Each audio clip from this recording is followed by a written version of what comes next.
Hello everybody. Yes, we are live now on Discord, or on Discord. I'm using Discord to talk to Josh on YouTube. Hello everyone. Good evening.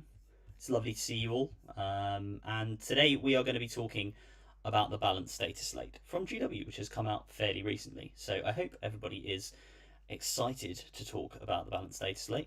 Do let us know. Yeah, so we're going to run through it. So I'm live now, obviously, ready to go. I'm just waiting for Josh to come live as well, because he is currently about 20 seconds away, I think, from coming in, which is quite funny. So this is where we need to work on our timing.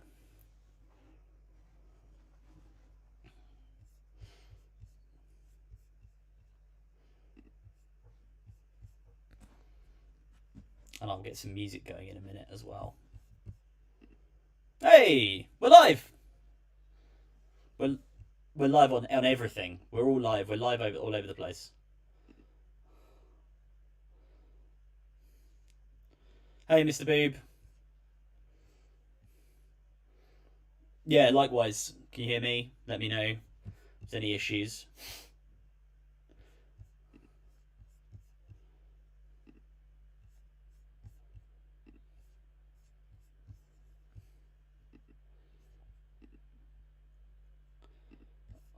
Overloads? Overlays. Overloads.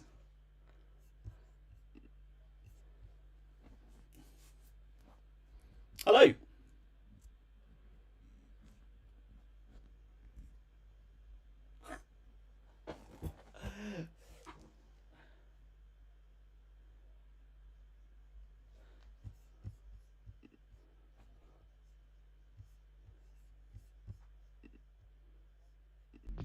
I am ready. I am ready. Well, I have been told your sound isn't coming through. No, he's chatting, so chatting away. Crisp like your tutorials. Thank you. What a shirt, says Ben. I'm very pleased with this shirt. Okay, I think he's ready. So I'm just gonna, cool. So I'm gonna drop him in now. I'm gonna unmute him in Discord. So if he starts talking when he unmutes his microphone, he should drop into the audio just a second. You should be able to hear me now. We can hear him now. I hope everybody can hear. Can you hear me now?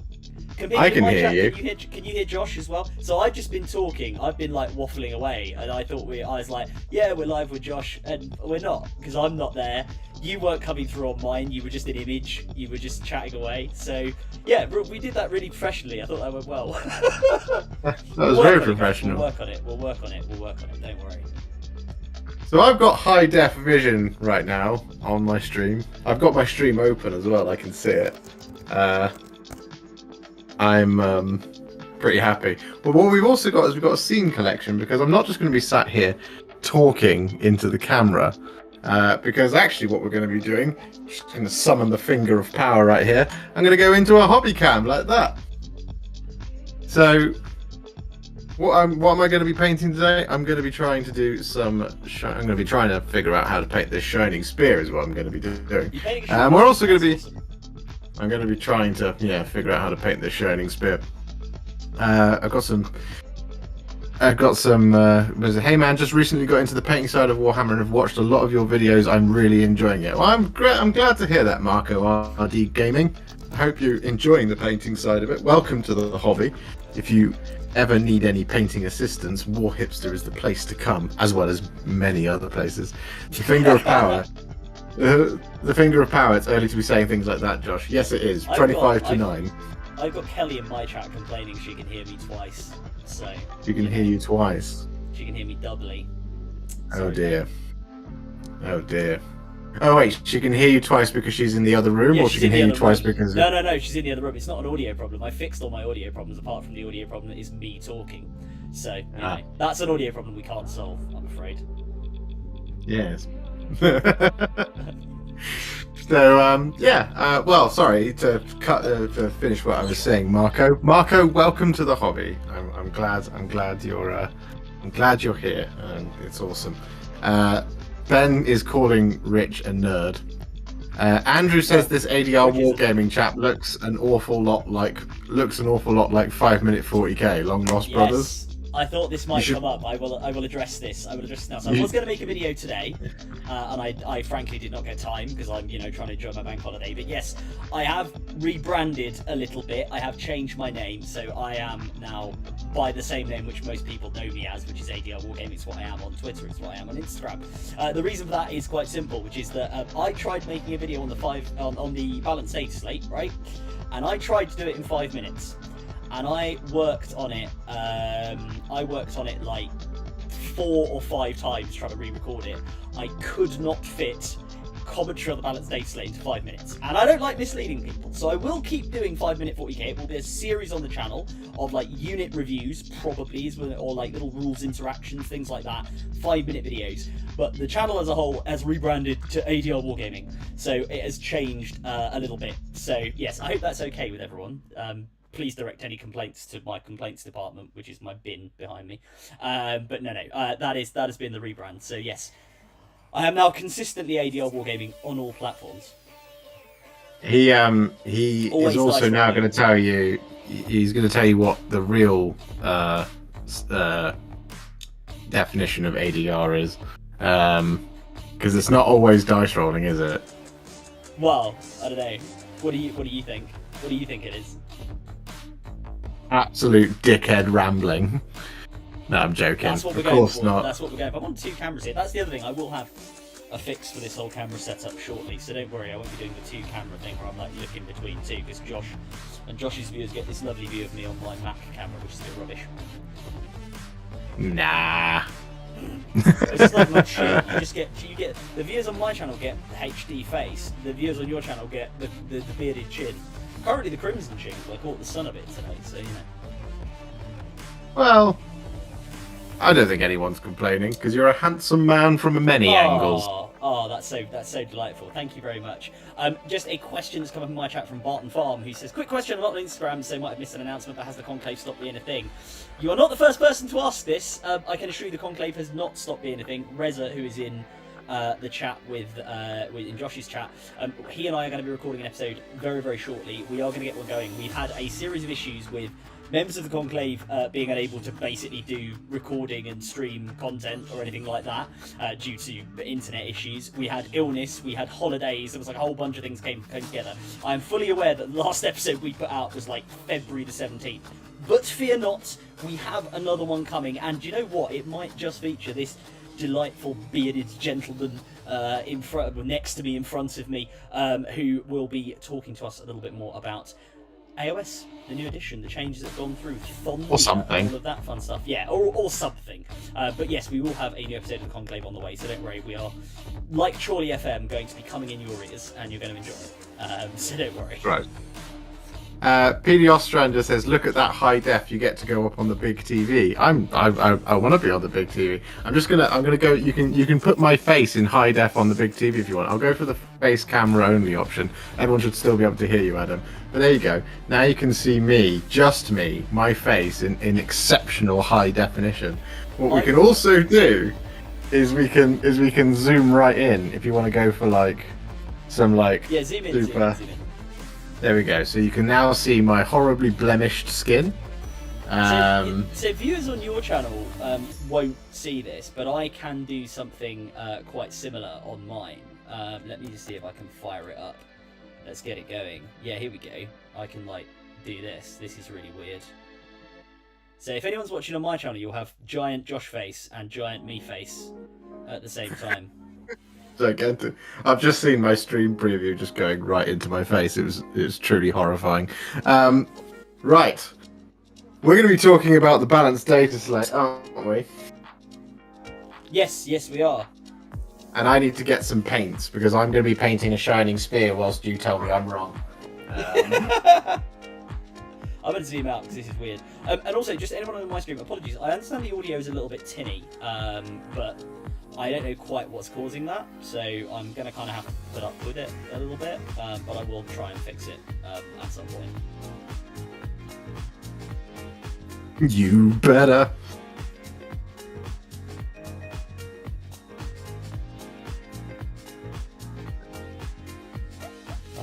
Yes, but we're going to talk about Balance Dataslate. We're going to talk about all things like that, which will be fun. Yes.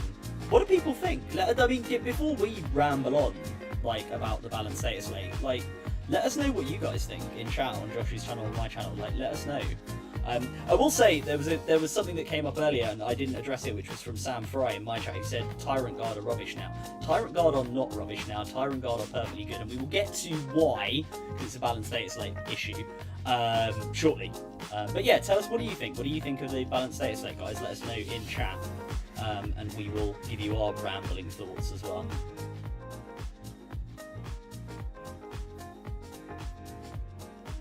Are we going to talk about how Tau got screwed, says Sean Price. Interesting take. That's an interesting. That's a bold take. It's a bold take from Sean Price coming in with the Tau getting screwed. Oh, Dave Hall on my channel says your voice, Josh, sounds deep and sexy. Which, given I'm hearing the audio is a bit tinny, I think that's a real compliment, because in real life you must sound like Barry White. Well, you know I do. Yeah. This is actually, when you hear it through Josh's audio, this has actually changed slightly. He's more like this in real life. He's very much down here. Can't bloody wait for Imperial Guard to come out, says Mr. Boob. No, I agree with that. Imperial Guard have had a glow up. We were playing around, Reza and I, the other night on Discord with the idea of running sort of around 200 dual brigade. I mean, I've heard some interesting takes that are going to be like that, actually. Sort of like just cram as many regular Cadian infantry in as you humanly can, right? Yeah. You weren't around for the days of the war convocation. The war convocation. What was the war convocation? The war convocation was an AdMech detachment, and the war convocation meant that all upgrades, if you took one of everything from the Skitarii I book and the Cult Mech book, because they were two separate books at the time. Mm-hmm. You took one of everything from both those books and an Imperial Knight, you got to take the detachment of War Convocation. War Convocation meant you could use the abilities of Cult Mech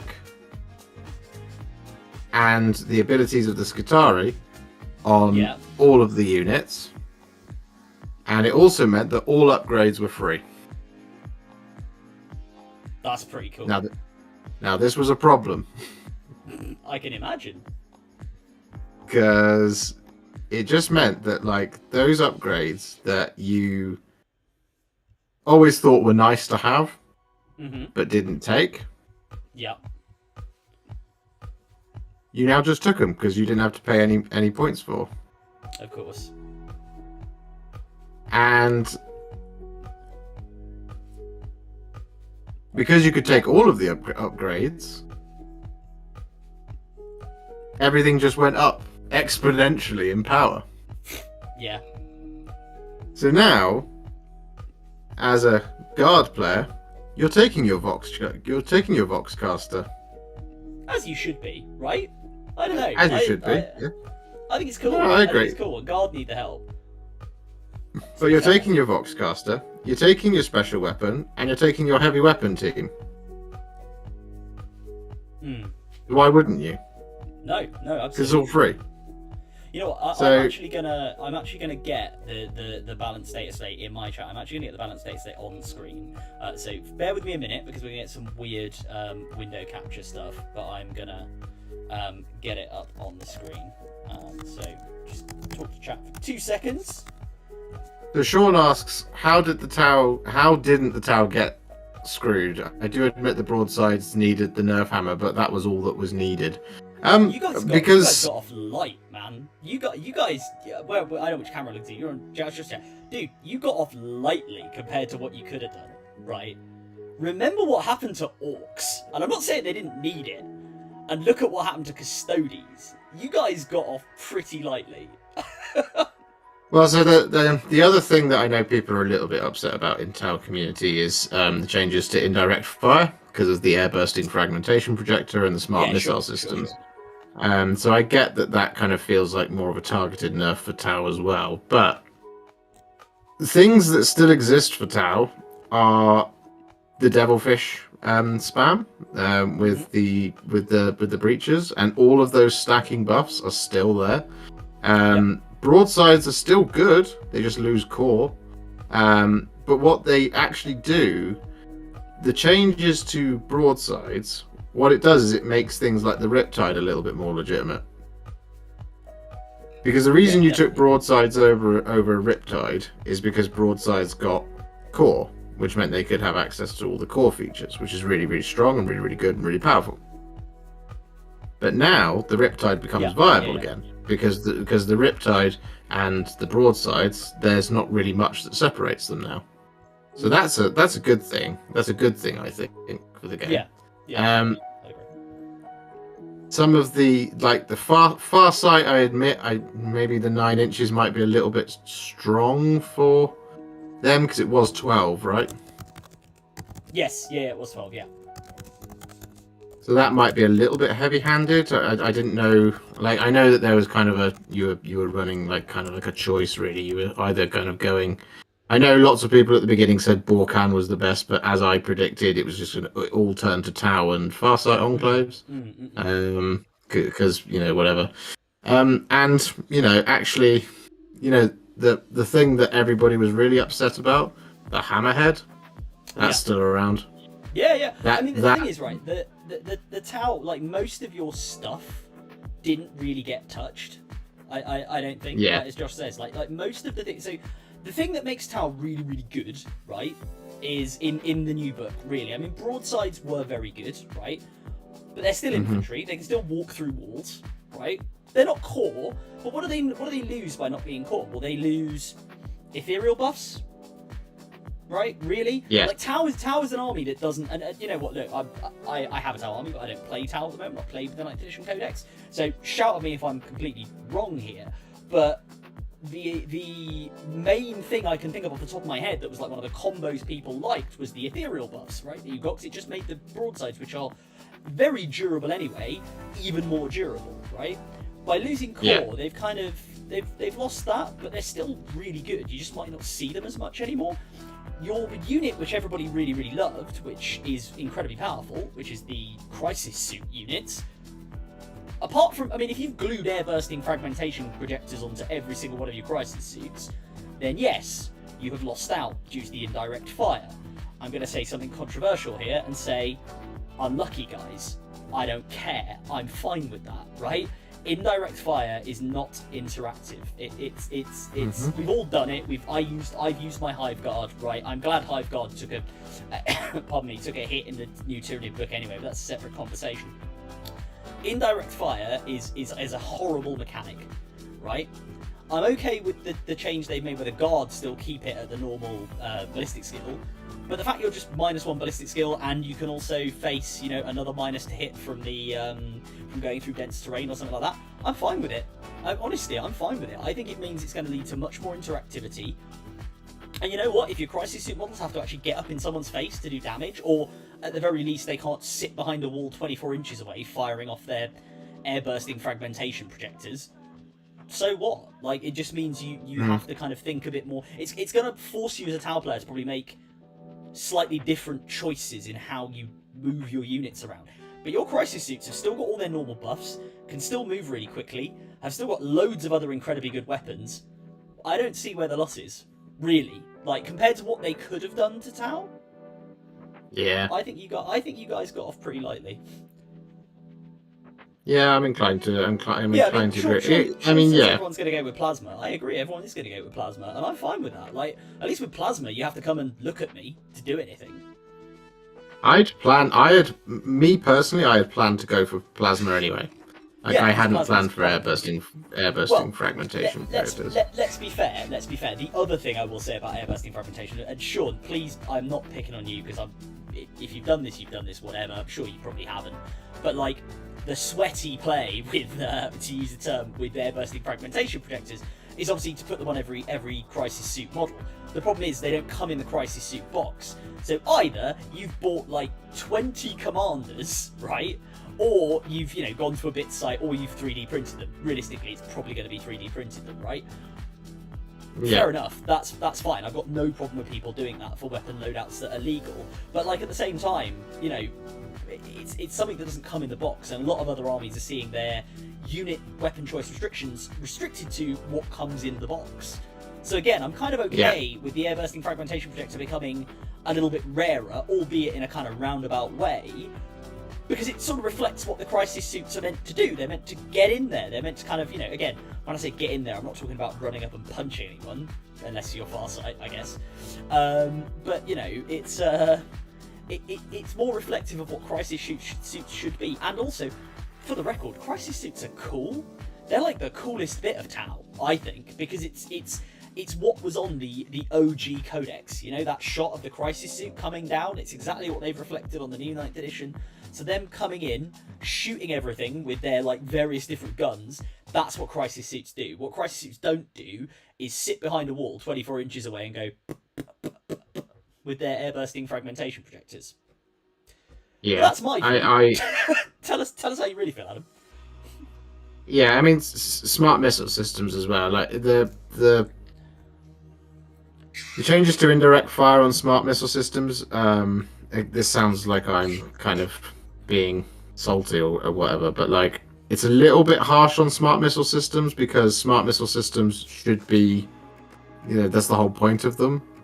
They shouldn't be very powerful, but they send out tons of rockets, right? And they seek out like they're actually in they're intended to be fired indirect. It's like a mortar, right? Like you don't fire a mortar directly. The smart missile system impact I can kind of get behind as more of a complaint.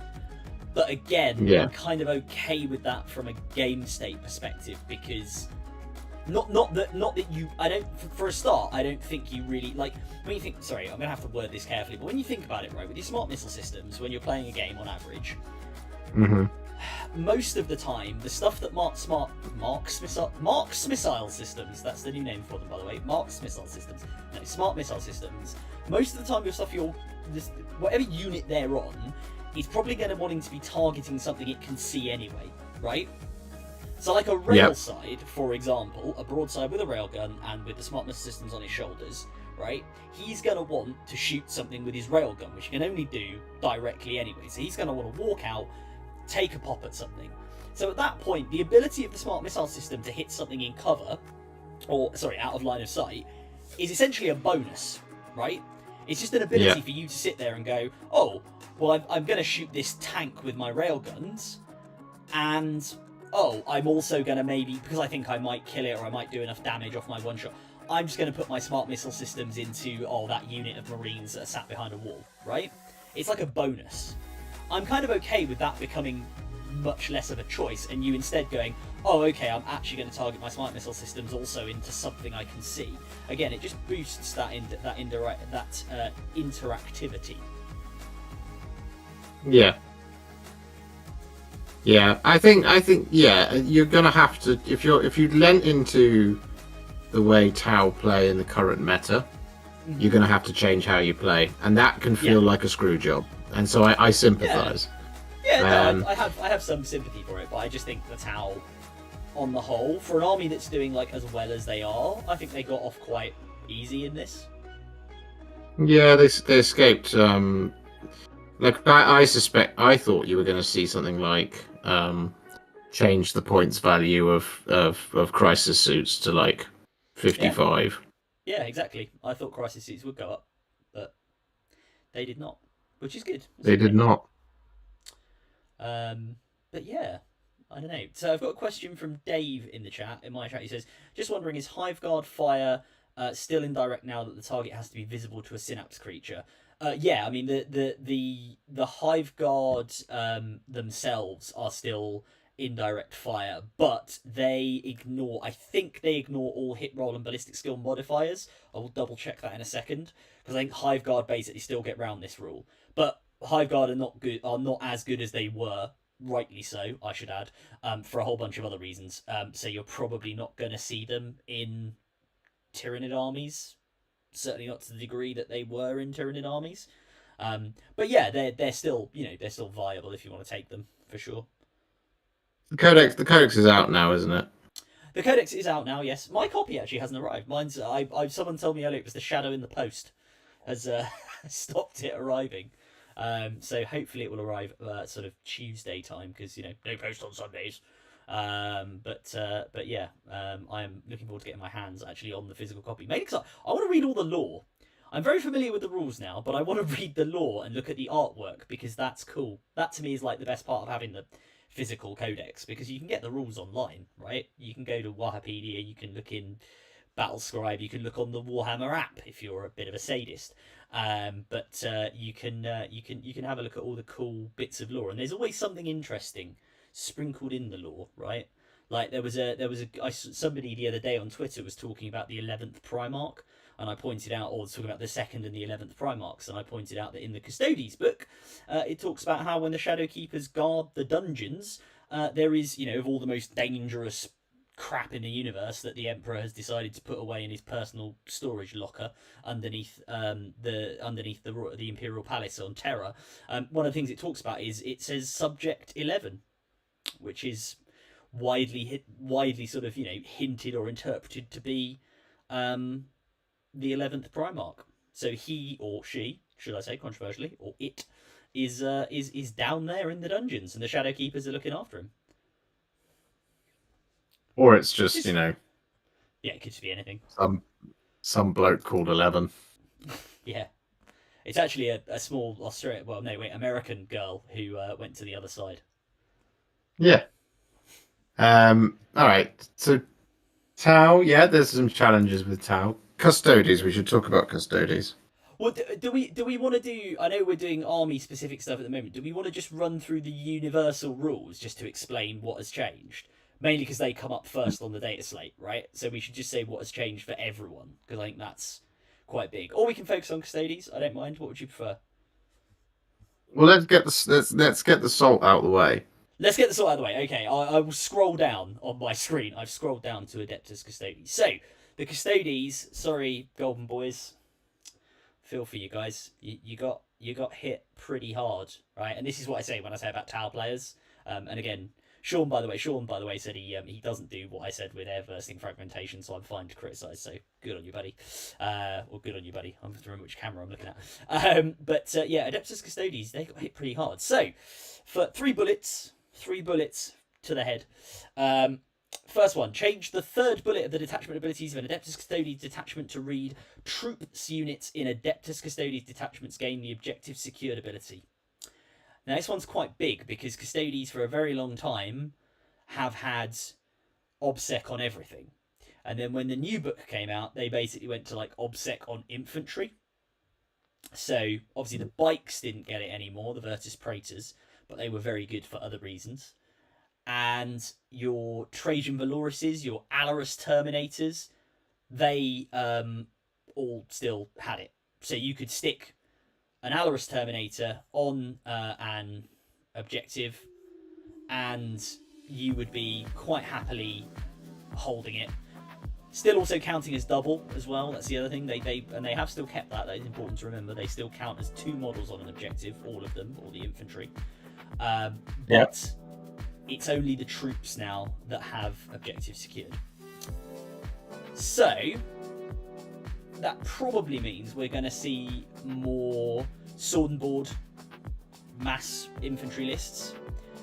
If people have got Sagittarum Custodians, because they are a troop's choice, the guys with the guns, they become, they remain an interesting choice, but I guess they become worth a bit more because they have OBSEC now. Again, your Alarus, your Wardens don't. So that's quite big. We've then got second bullet point. Add the following to the esteemed amalgam Emperor's Auspice and Martial Discretion stratagems. You can only use this stratagem once. So those are so those stratagems, by the way, and I will grab my codex and we will have a quick look at them. Here we go. So Reza says controversially, I hate Custodes as an army, so I'm happy with the buff. Harsh things. Right, so those stratagems, by the way, so it's Esteemed Amalgam is the one I need to check, because I can't remember what exactly that does. So, Martial Discretion, we'll do that first, it's the one I found.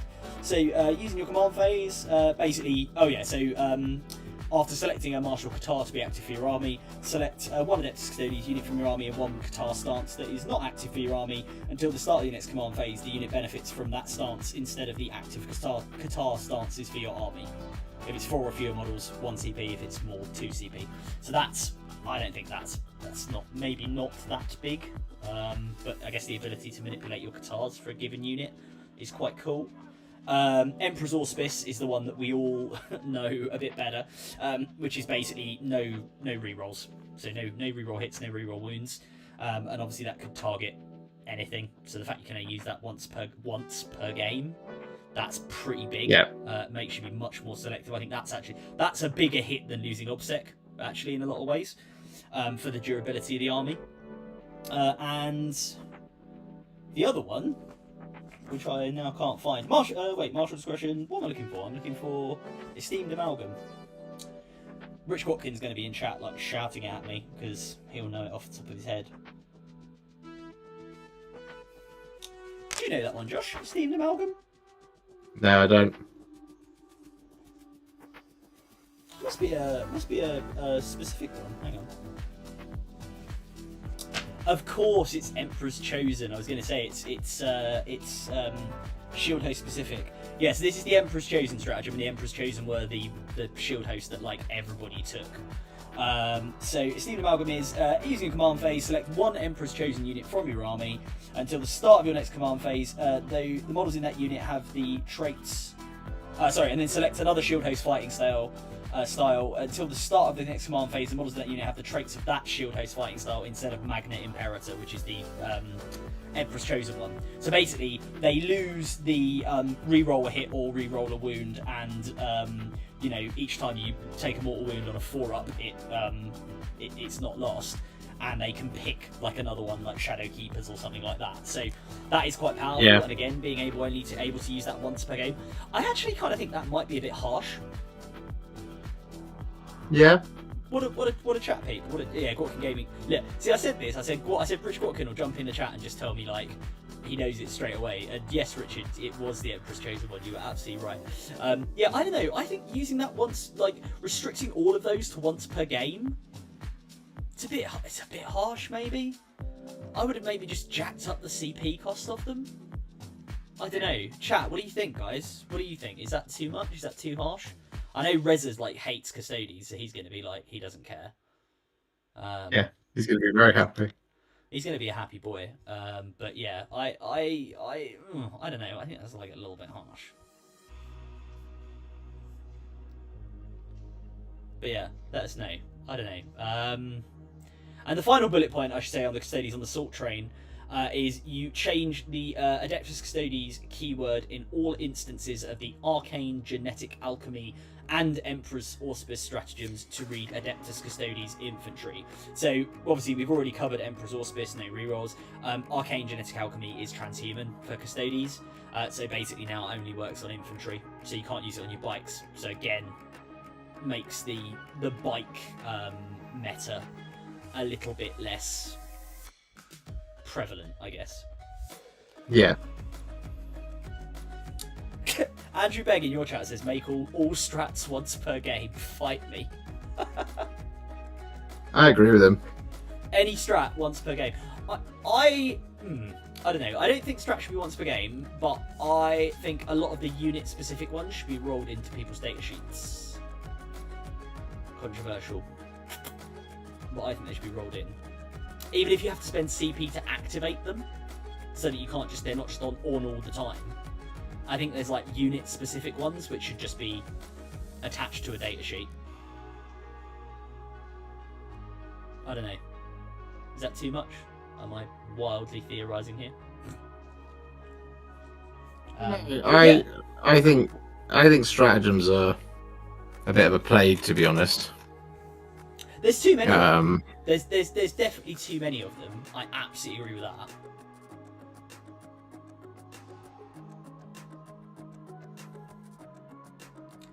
Yeah. So I don't know. It's a difficult one. It's a difficult one.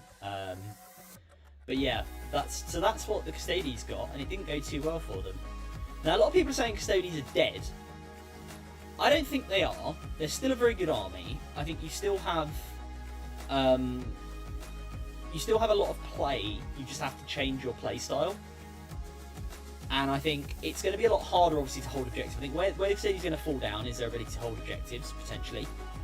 But there are like Dread Host lists and things like that, I think, now, which might see some play. Which they just haven't before, right? Everything's been Emperor's Chosen. Because Emperor's Chosen is so powerful. Yep. Sean's got an interesting I agree with that. I think there should be a cooldown, i.e., I guess you use it in one turn, you can't use it in the next turn. That might work, yeah. I think there should be less stratagems. I'm big on there being less stratagems overall.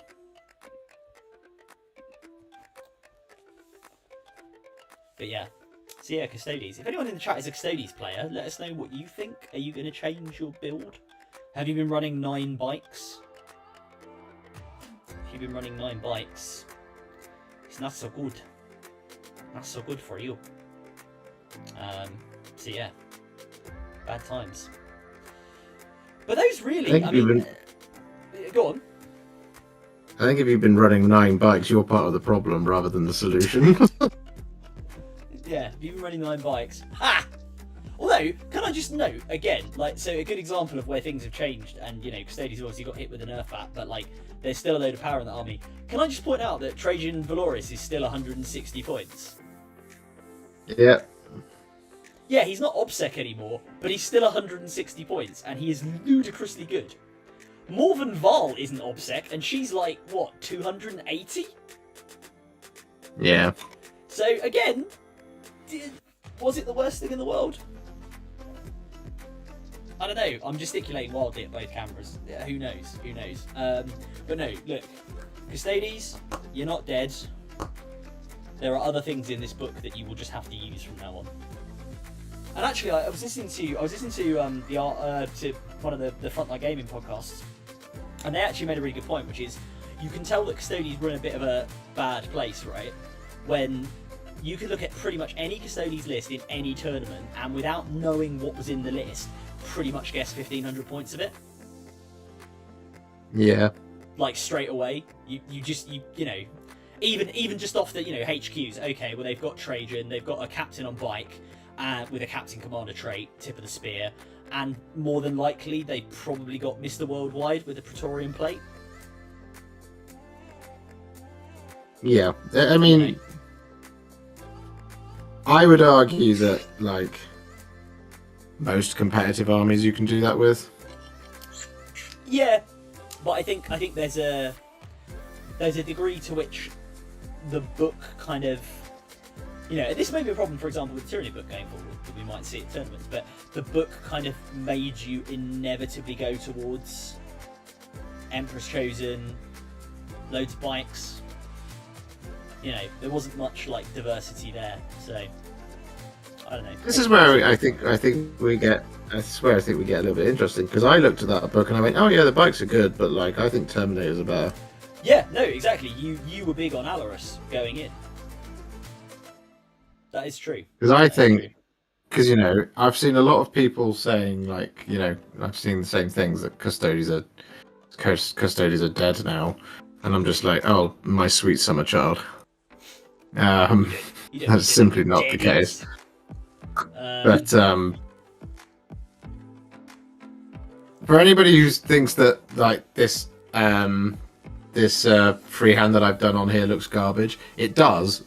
That's because I was just tracing it out. I'm now going to fix it. Don't worry.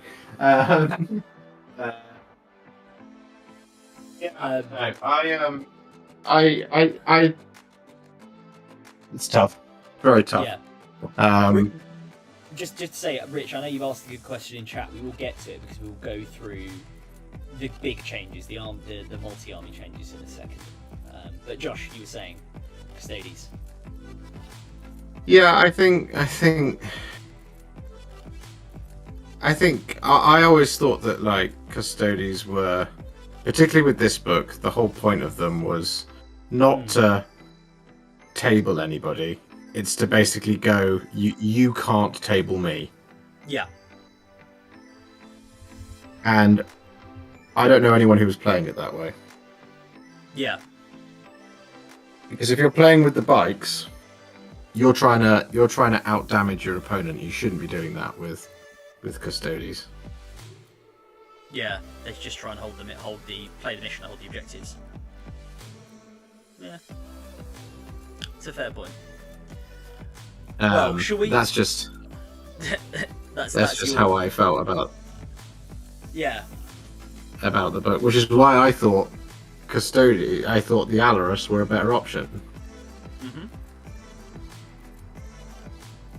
I mean, they're no longer OBSEC, right? So even then, I guess there's still choices. Yeah, but so my intention was to run a number of Alarus as roadblocks. Mm-hmm. So I was going to lean heavily into like a command and control type list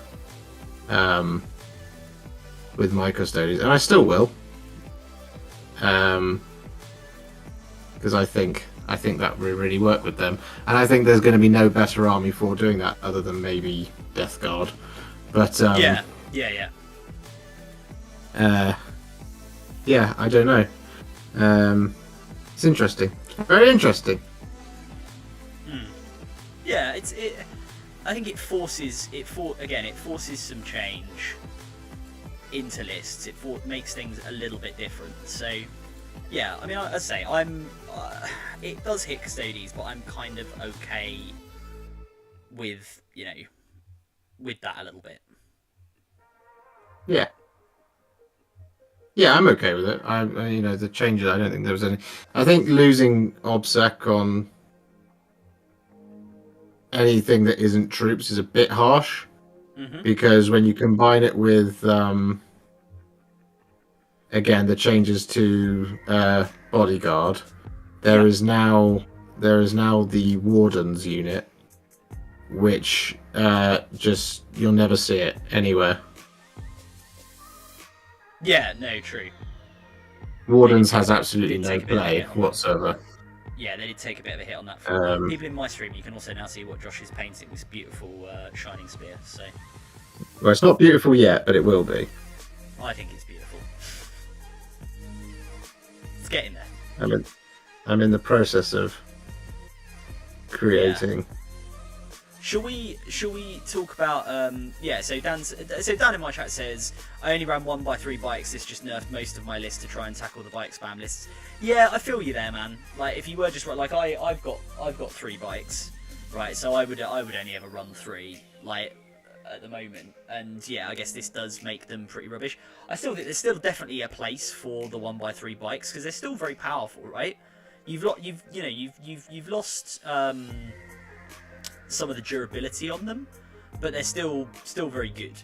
So, I think there's still a place for them, just not 9 of them, right? And so that actually doesn't affect you. So, you know what? Look, Dan, honestly, have some games, see how it goes, and actually let us know on the next Sunday show or on another Sunday show in the future, because I would just be interested to see the experience of Custodes players who are adjusting to using these different lists. He says, actually, you'll enjoy this, Josh. He says, Dan says, I actually got to use my Wardens, but now they go back on the shelf. F in the chat for the Wardens. F in the chat for the Wardens. Yeah, that's where I feel a little bit sad for Wardens. Yeah. So Dave says, probably a gross simplification, but aren't a lot of balance problems caused by people just spamming the good units? Maybe a global limit of 2 units rather than 3 would stop the worst problems. Yes, sort of. They're caused by 2. I think it is caused by 2 things. So balance problems are caused by rules just being way over the top, and rules stacking being way over the top.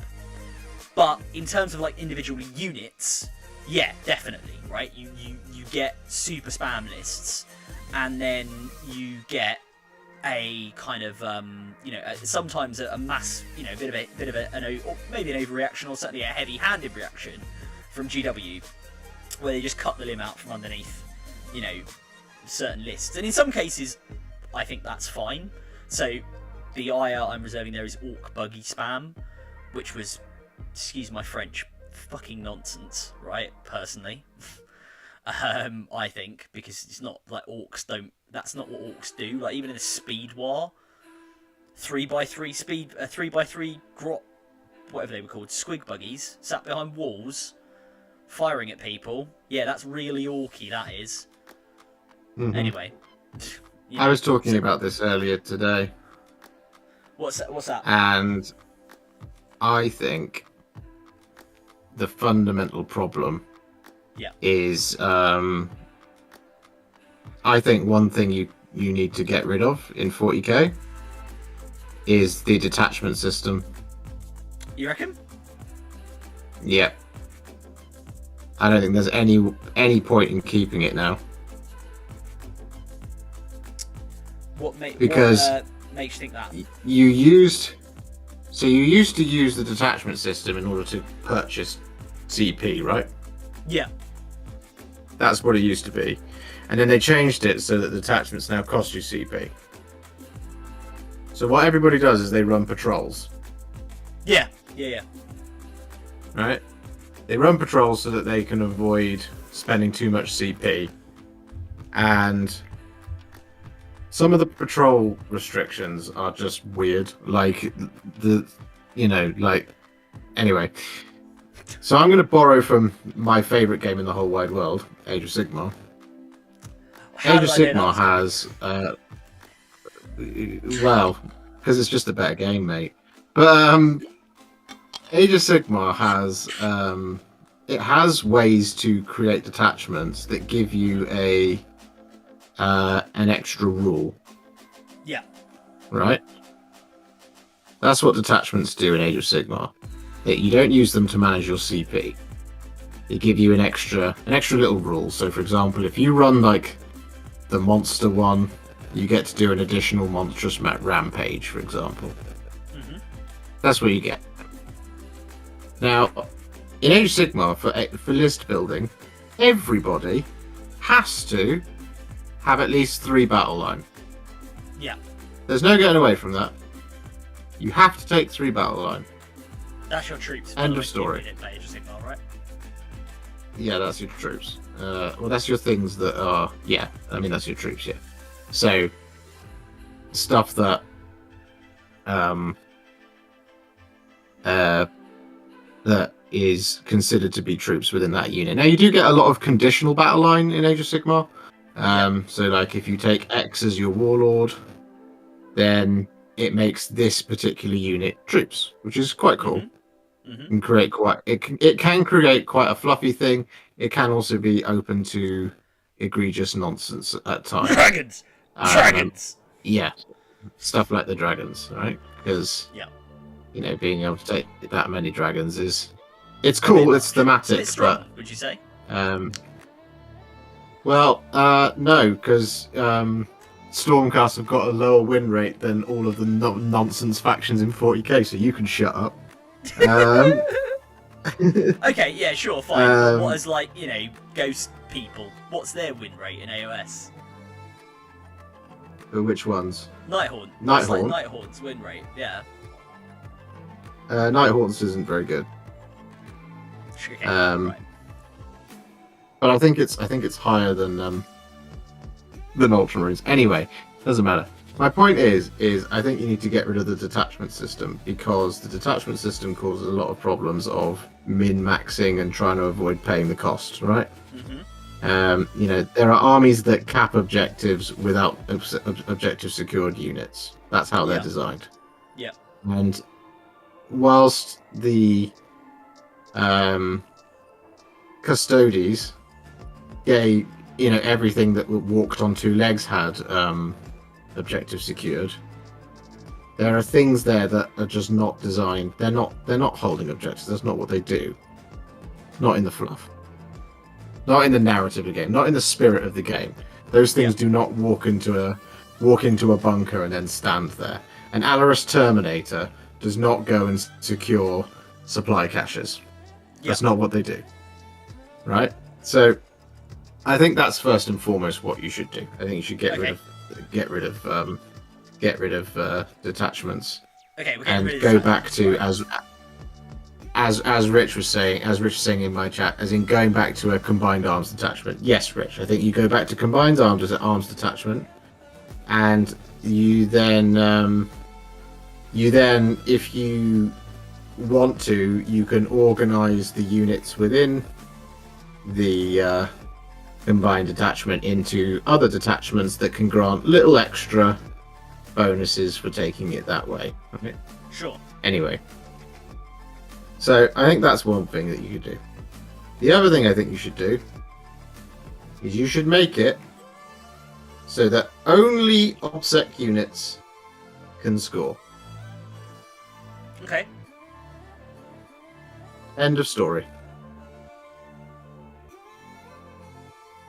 Yeah. No, I can kind of get behind some of that. I mean, I'm a big I'm a big fan of like and it's because like Rich is just in the chat, so I'm not just praising him unnecessarily. But I'm a big fan of like Highlander type stuff rules. Mhm. Like just do that. Yeah. You know, we have kind of seen them moving towards this idea of, you know, you can only have, like, for example, you can only have a hive tyrant per detachment. You can only have a demon prince per detachment. Now, obviously, it doesn't get solved by the double patrol, so you're right. I agree with you. There is an issue with how you then build detachments. But you can sort of see they've tried to do that a little bit, as well as with some of the rules about, like, you know, Supreme Commanders, if you bring, you know, a Supreme Commander, they must be your warlord. You cannot, you know, get away with giving some random clown in your army the, you know, the warlordship, for want of a better word, of your army when you've got Morven Val or Gilliman or something on the field. So I mean they've kind of tried to do that a little bit, but yeah, I can see there are definitely flaws with the system. Yeah, no, Yeah, sure, but like if you think of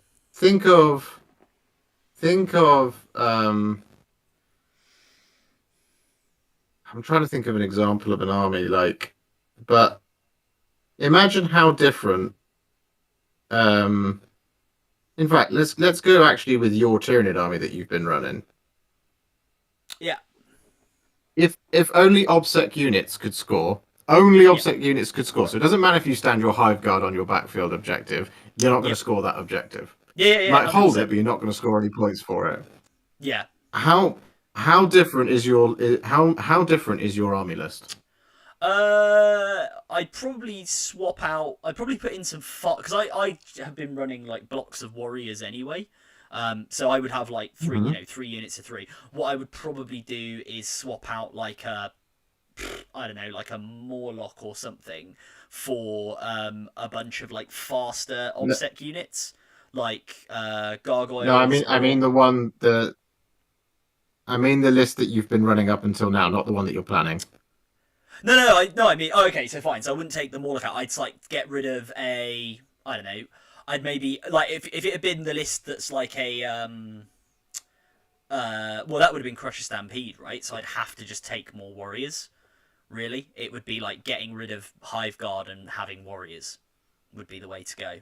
Yeah. So you would lose the Hive Guard from your army, is what you're saying, basically. Yeah. Because I mean, what were you running before? You were running 3x3. So you were running the Crusher Stampede list is 3x3 warriors, a Hive Tyrant Wings, Scythe Hyrule, Barbed Hyrule, 6 Hive Guards, Neurothrope, Tyranid Prime, and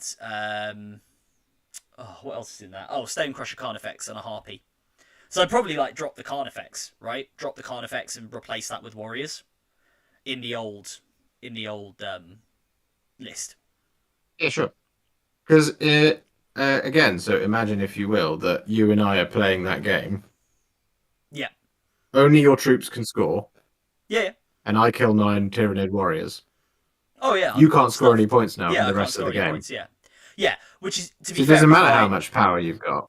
Yeah, which to be fair, I don't. So that's why I don't think it should be. Like, I think infantry only, fine, but like troops only, nah. Just because in some like in some, well, okay, sorry, I will caveat that, right? Which is I will say I think it's fine if you pair it with the changes you're talking about to how the whole detachment works. Oh, and I think sorry, Josh, just to FYI, you are getting people in chat saying your stream is lagging a little bit. Um, Oh, is it? yeah, I know it's been having some issues on my YouTube, but yeah, some people are saying it's lagging a bit.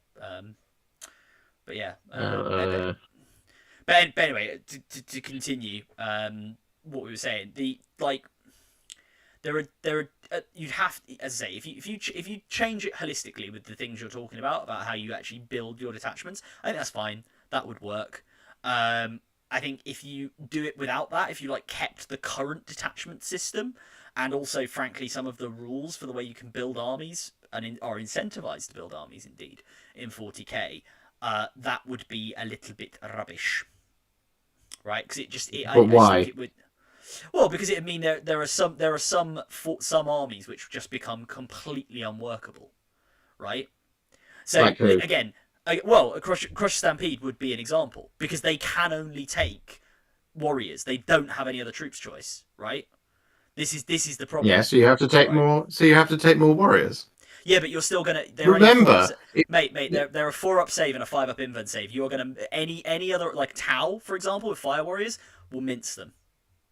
Like they will, right? yes, They but Tau just have to. But Tau would have to actually take fire warriors. yeah, but I'm saying that they This is my have fire point. warriors, they This have is breachers, they have other choices, right? no, What but I'm saying is that's an this is my example of a this is my that. Yeah, go on. my point is every person I bring this to says no, it would hurt my army too much. And Yeah, it's every single army because you would have your if you're thinking no because I can't take more that I can't take my intercessors will die too quickly. okay, What you're assuming there is that your opponent is still taking 18 crisis suits, which they can't because they sure, can't but score. how do knights work?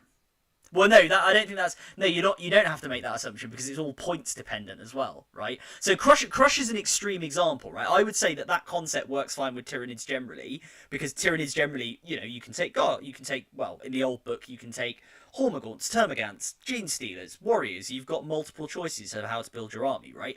But like an example, so I shouldn't have said Crusher because that's a stupid. There are whole issues with Crusher I won't go into with the new book, but Crusher is a very restrictive example anyway. A good point from Dave in the chat. He says, "What about knights? How would knights work? You'd end up having an army of armigers, which is fine. But if you're a knight player, you don't want to take an army of armigers. You want to take your, knight crusader and stuff like that. Yeah, but Right? the point, and I'm just restarting my stream. Yeah. No. No worries. No Point worries. I'm making, the point I'm making is because spam is a problem. The system is open to spam. Yeah, sure. But I think there are just easier ways of restricting that, which then don't. Like I'm fine with them with you doing modified Highlander because I think it's a similar outcome, but with a better effect overall because you're not then taking away the ability of those things to be anything other than killing machines, Mm-hmm. right? You can still have utility picks that are elites. So it's a good example, right? Let's take the new Tyranid book, right? The Parasite and Mortrex is a fast attack choice. The Death Leaper is an elite choice, right? Both of those models can be used for really interesting and fun and cool objective play, right? They're not. The Death Leaper is pretty good in combat. The Parasite Mortrix is okay. It does some damage, but it's not it's not a Carnifex, for example. It's not just like spamming or to take the Custodians off. It's not like spamming Virtus Praetors, right? It gives you a bit of optionality. It gives you some cool, funky plays. You can use some really interesting strats on it, and it's going to go into the back line and harass, and it can go like sit on an objective, right? And for something like a Death Leaper, I would argue that's very thematic because the whole point is it goes in, it infiltrates behind enemy lines, it messes with them, it takes their key objectives away from them, stuff like that, right? And you can kind of, if you did what you did and you said, oh, only troops can ever score, in fact, you'd be incentivized away from taking those units, which can be very interactive, can be very fun, and actually incentivized to taking. If anything, I think you'd end up in a slightly weird situation without a Highlander rule that puts you in a bit of a twofold, right? You end up with your troops that you've got to take lots of because they're going to score, and then everything else, the only thing it's ever going to do is be a killing machine, right? That is it. That is all it does. But that's what people do now, Adam. No, I don't think it is what people do now. I think it's what the most extreme examples of the lists do, like Void Weaver lists, Yeah, right? That's classic. How many people took okay? So this is the point that we're making, right? I'm talking. I'm not talking about universal changes across the entire game. This is purely competitive, is what I'm talking about. I'm talking about tournament play, which is what we are often always. No, not match play, tournament play. Okay. Because match play is different. I'm talking about is tournament play for the purposes of 40k, right? Well, yeah, but like we're talking like a match play game between me and you, where we decide that we're just going to. Kelly's come in with this heated debate. No, the thing about the match play is that if you and I were to have a match play game, and we would have a chat, about it first. If I said to you, let's play a competitive game, we're playing competitive. Yeah. So you're talking GT mission pack, right? You would implement this. I'm talking GT mission pack. Yeah. Okay. Sure. I would completely change the GT mission pack overall, because this is the problem. This is what the Balance Dataslate is to fix the tournament scene. It's not to fix match play, because in match play and personal play is what I'll call it, right? Is you will have that conversation with your mate, and if your mate goes, no, I'm going to run it as the super competitive silliness, sweat time, then you're not going to play that. Why would you play that game? you don't. That's a choice that you're making, right? I'm talking. This is competitive play, and competitive play needs full comp. Yeah. And this is what it is. And like, if anybody who goes to a competitive event with, if you go to a competitive event, you don't generally, if you're wanting to win it, you're not going to take silly choices. Yeah. There's no one who's gone to a competitive event in the last 3 weeks with Harlequins, but they've taken an all troops list, no Void Weavers. There's not one person has done that. They've gone with full Void Weavers, right? Full Void Weavers troops, and right? Full Void Weavers, Star Weavers troops. That is the light Sadath list. Yeah.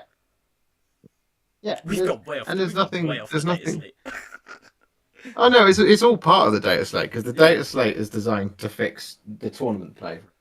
That's what it is designed to do. Because you don't have to use these. You don't have to use the balanced data slate in your narrative or your open play games, or even indeed in your Garage Hammer match play. You don't have to. It's not. That's a choice. It's tournament play. Yeah. So I know it's kind of wildly off topic for the balanced data slate, but it is actually related, because that this balanced data slate is because the tournament scene is kicked off. That's why. About these factions. Yeah, but as a counter, right, to what you're saying, because I don't want to. I think you make a reasonable point, but as a counter to what you're saying, right, I think the Harlequins are a great example, and obviously we'll see in a minute the changes they've done to the Harlequins. But I think the Harlequins are a great example of why that rule alone, or that concept, right, rather than something like, so for example, Rich in the chat suggested, what about a quota of your army has to be of a certain thing, or again.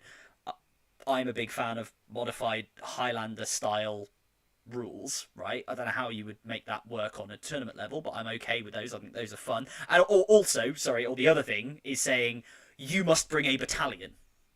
If you want to play a GT match play game, you must bring a battalion, right? Would be for me would be a good start, right? And how to do that, because I think.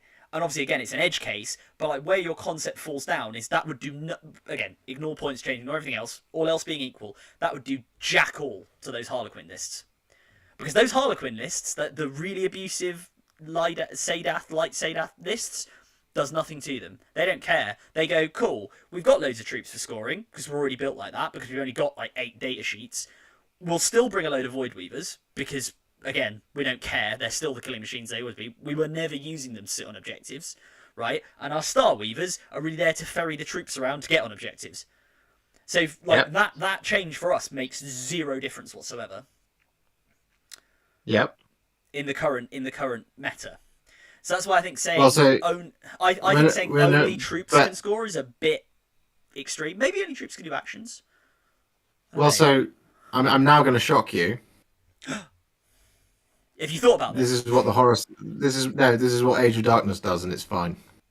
Yeah, Age of Darkness does that. Only troops can score.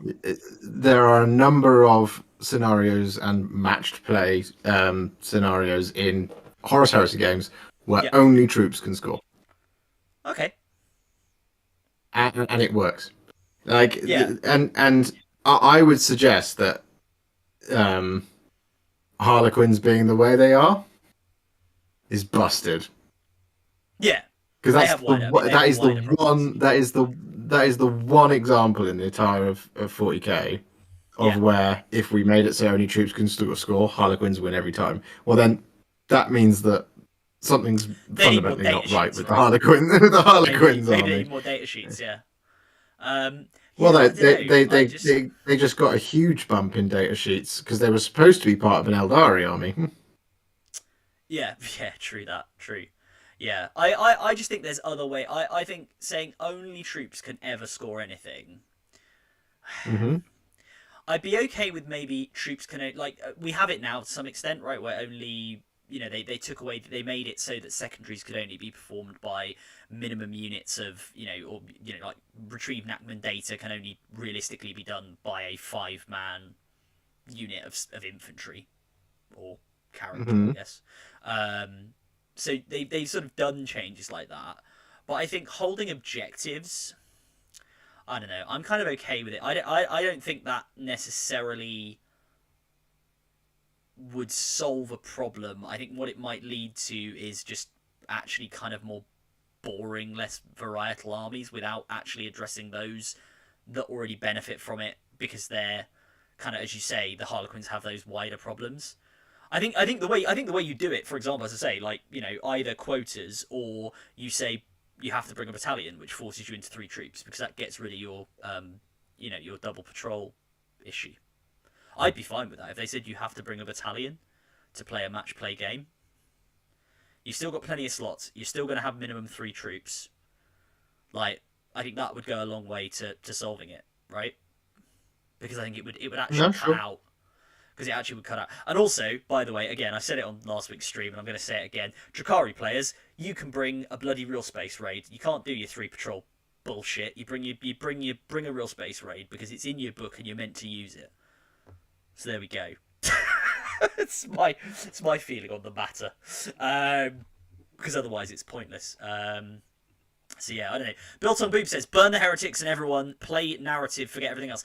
I'm actually going, if anyone's going to this, I'm going to the Narrative Wargamers event at the end of April, which is a really interesting looking narrative play event. So yeah, if anyone's going along to that, I will be there and we can play some games. What are you taking? I don't know yet. I actually don't know.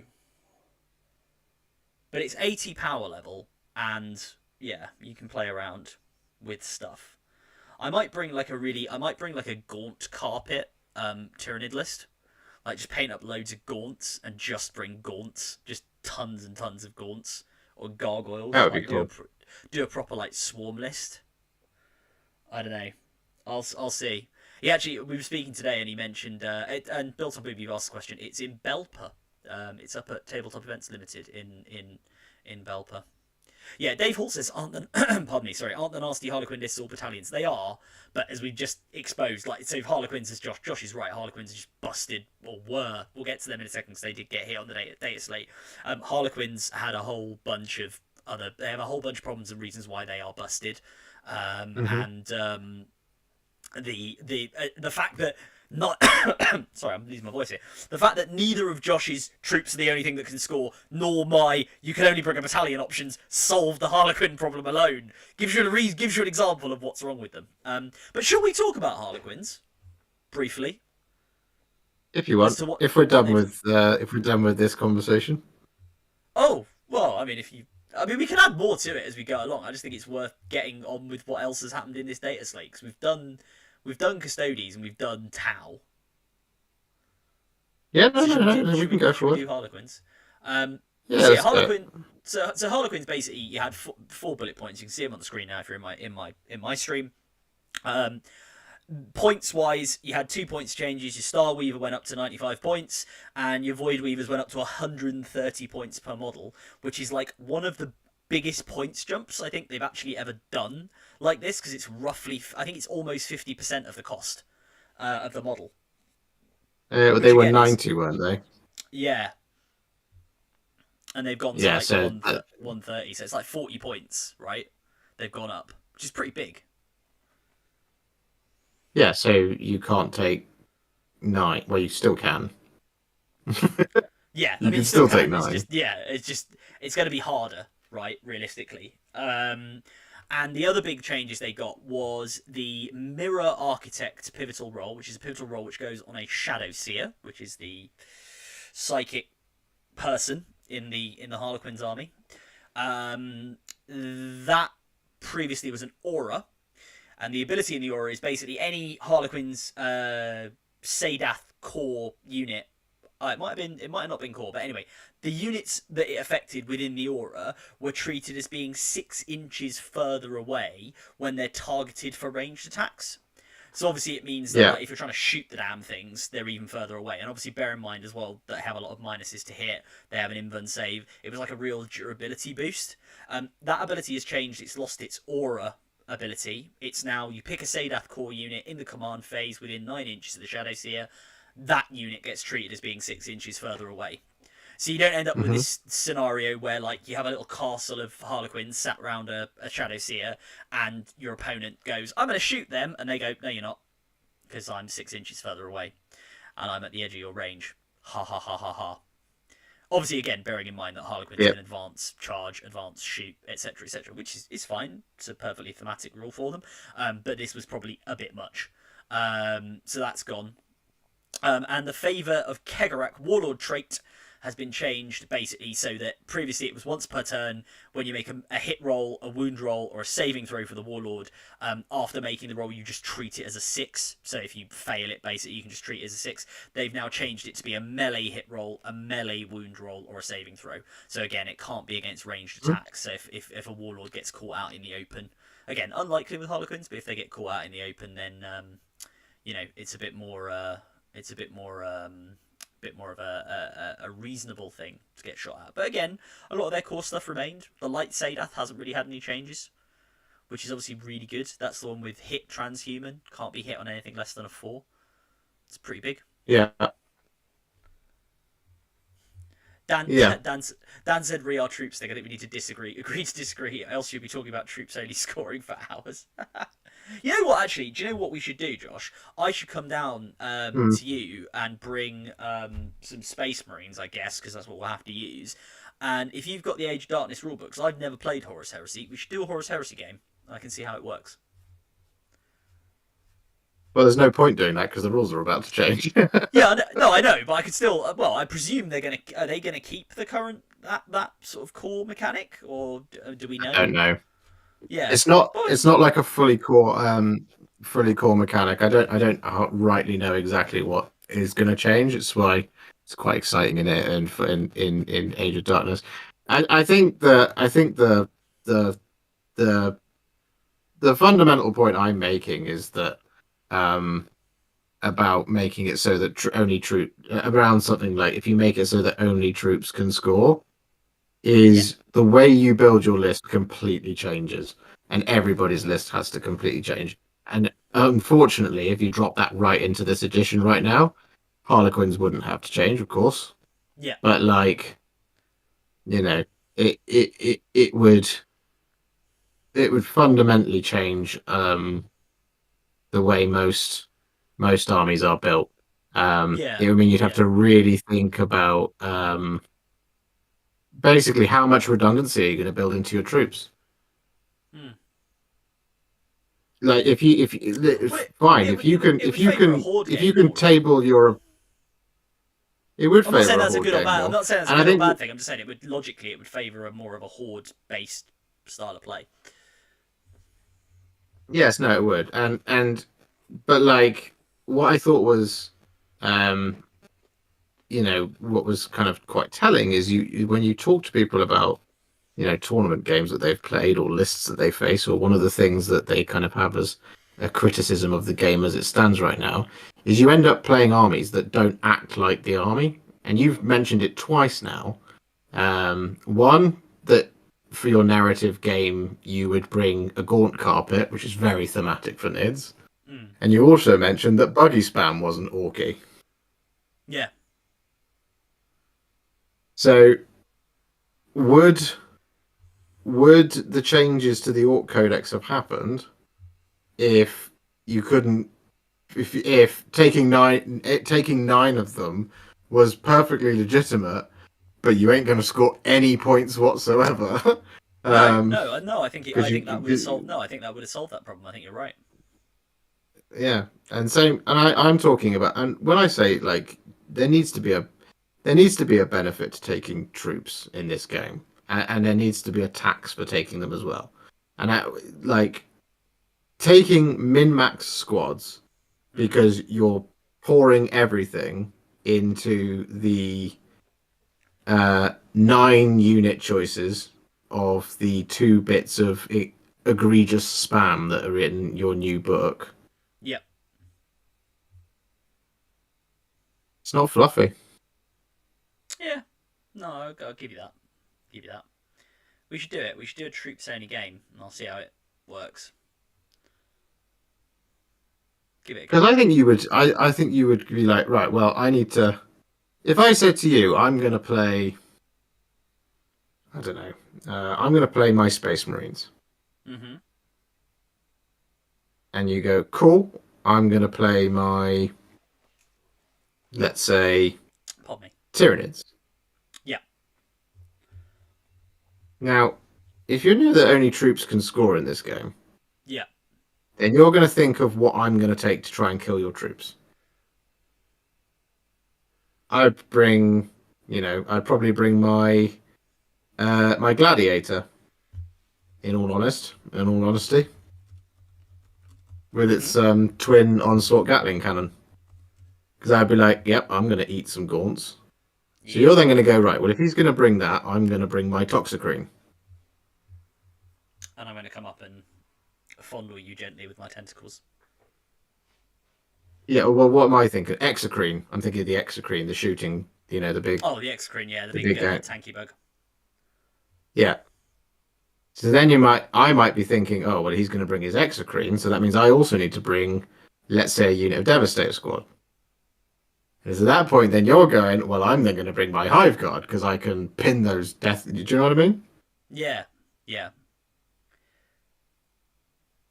But It's all about yeah. risk versus reward in terms of the balance of the way that you're Yeah. building your army. Yeah, that's true. Um, But again, depending on the book. Again, this is quite army. This is quite an army dependent conversation, I think, because we do kind of have that more.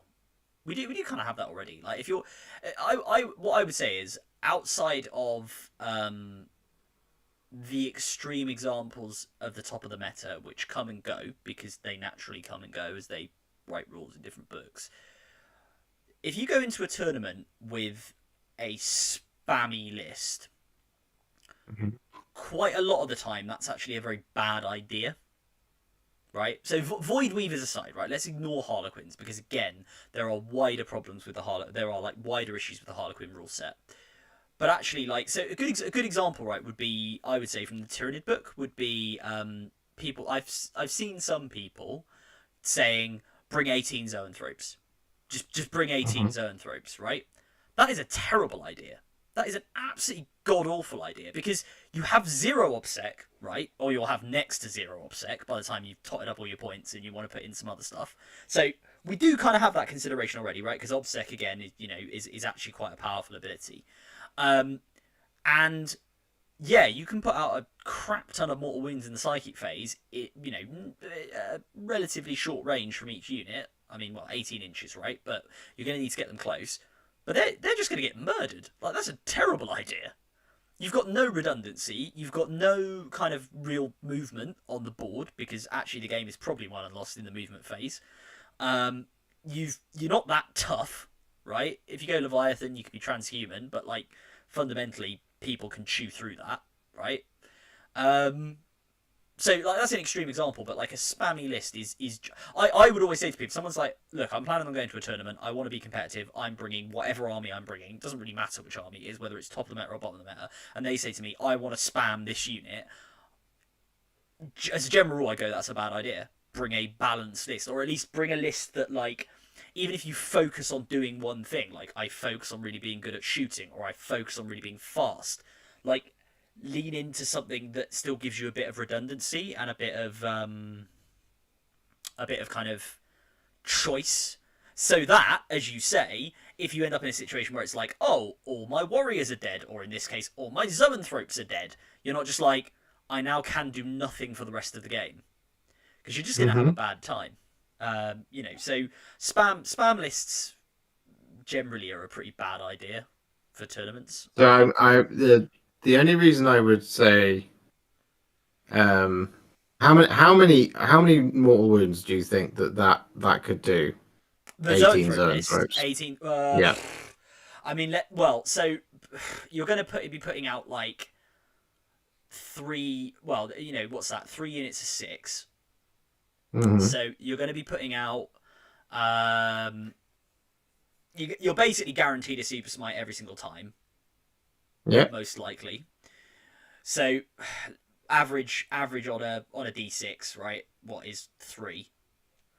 So you're going to be putting out 6 mortal wounds a pop from your smite, and you can only do 1 cast per zoanthrope unit, and you can then spend a CP to have one of them cast again. But they won't get the additional 3 mortal wounds because it's only on smite. But then let's say they do psychic scream and do another d3. So you're looking at like, I don't know, let's say again 18 mortal wounds roughly, plus another 2 or 3 on another power. I mean, Rich Gotkin in the chat will know the average is better than me, but yeah, I think it just wouldn't be that powerful. It looks very powerful on paper, but it actually isn't. So let's say 20 mortal wounds. Yeah, call it 20. Call it 20. Yeah. So if I play that list, that's Bellicor dead turn 1, Keeper of Secrets dead turn 2, my army's defeated. No, it's not. It's no way is it that. It's one of them at best dead turn 1, and then That's what I said. Bellicor turn 1, Keeper of Secrets turn 2. Well, okay. So no, actually, it probably wouldn't be even then. Well, they only have 16 wounds. Yeah, but so again, zoanthropes only move 6, right?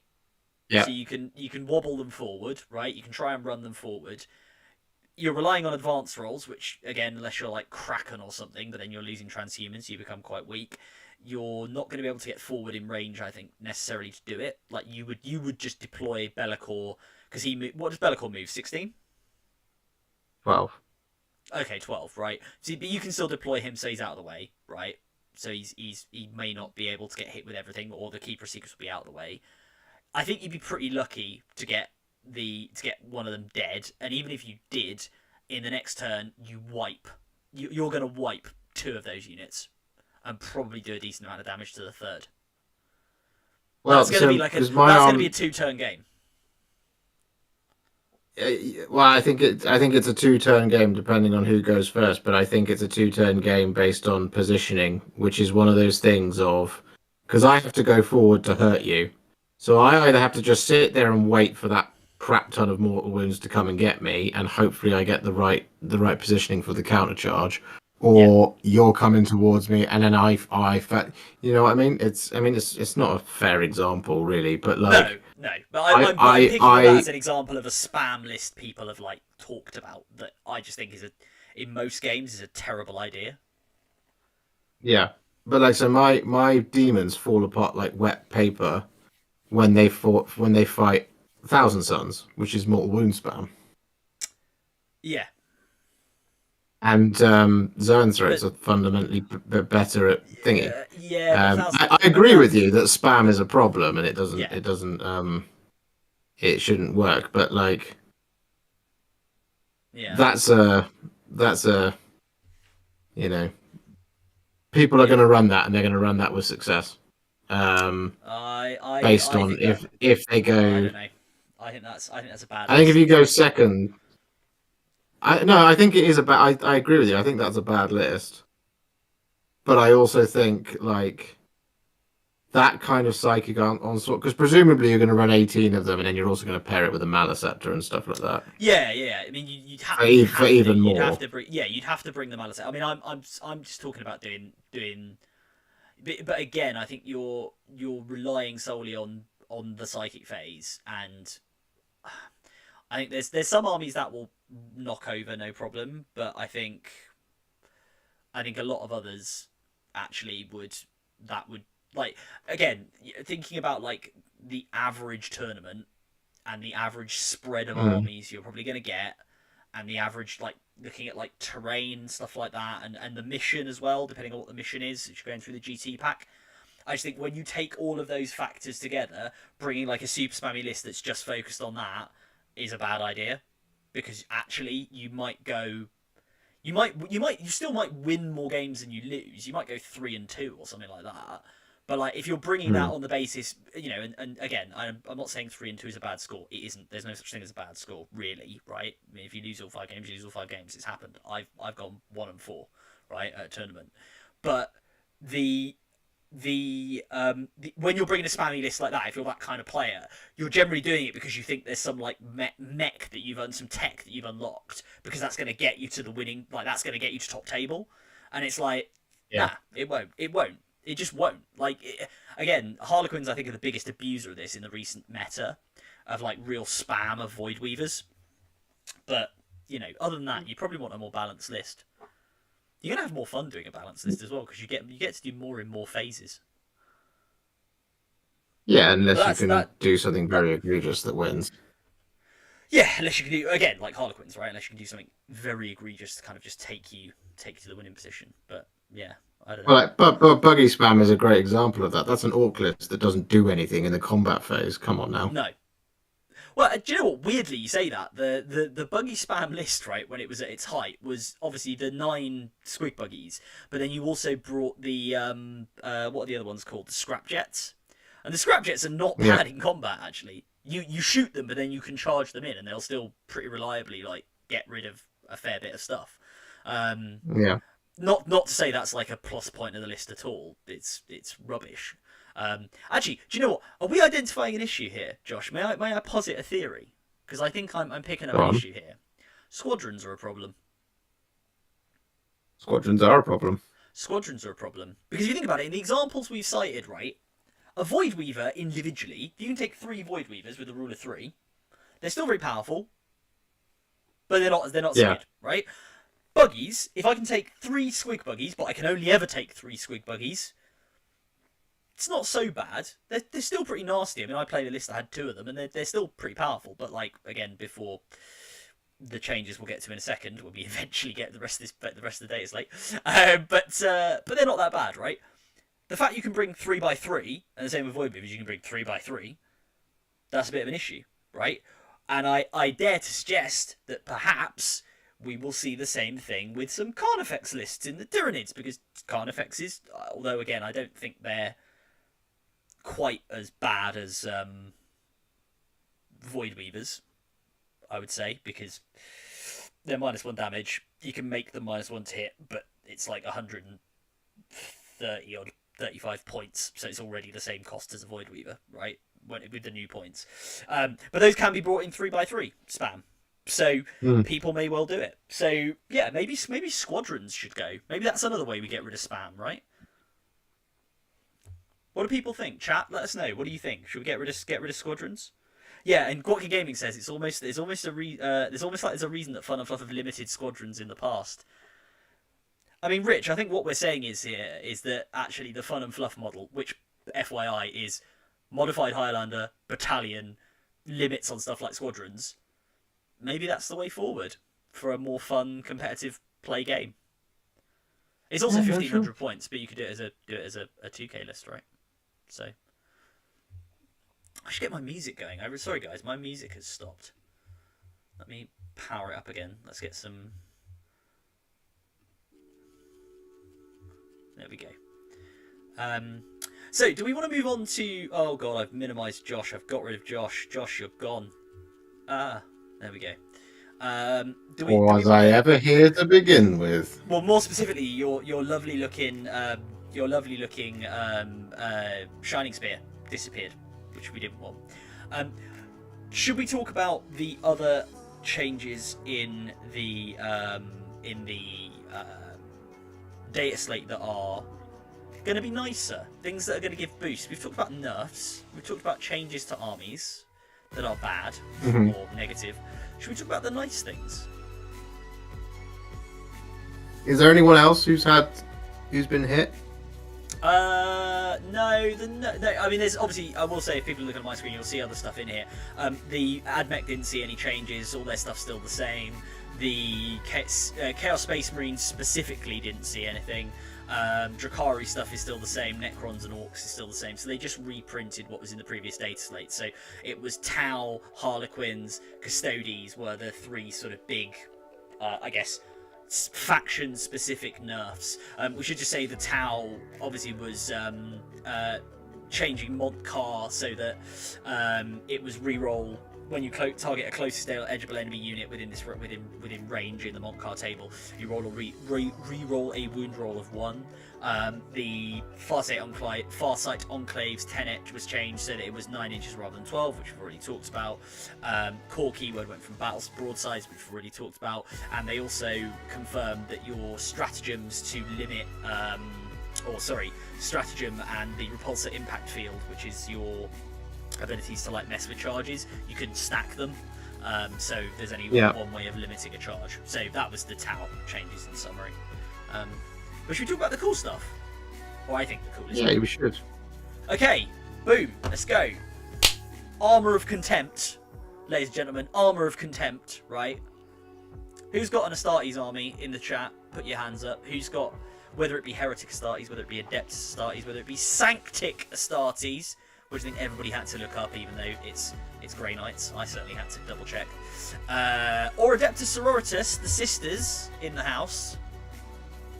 They got a little bit of a buff because they got the Armour of Contempt rule.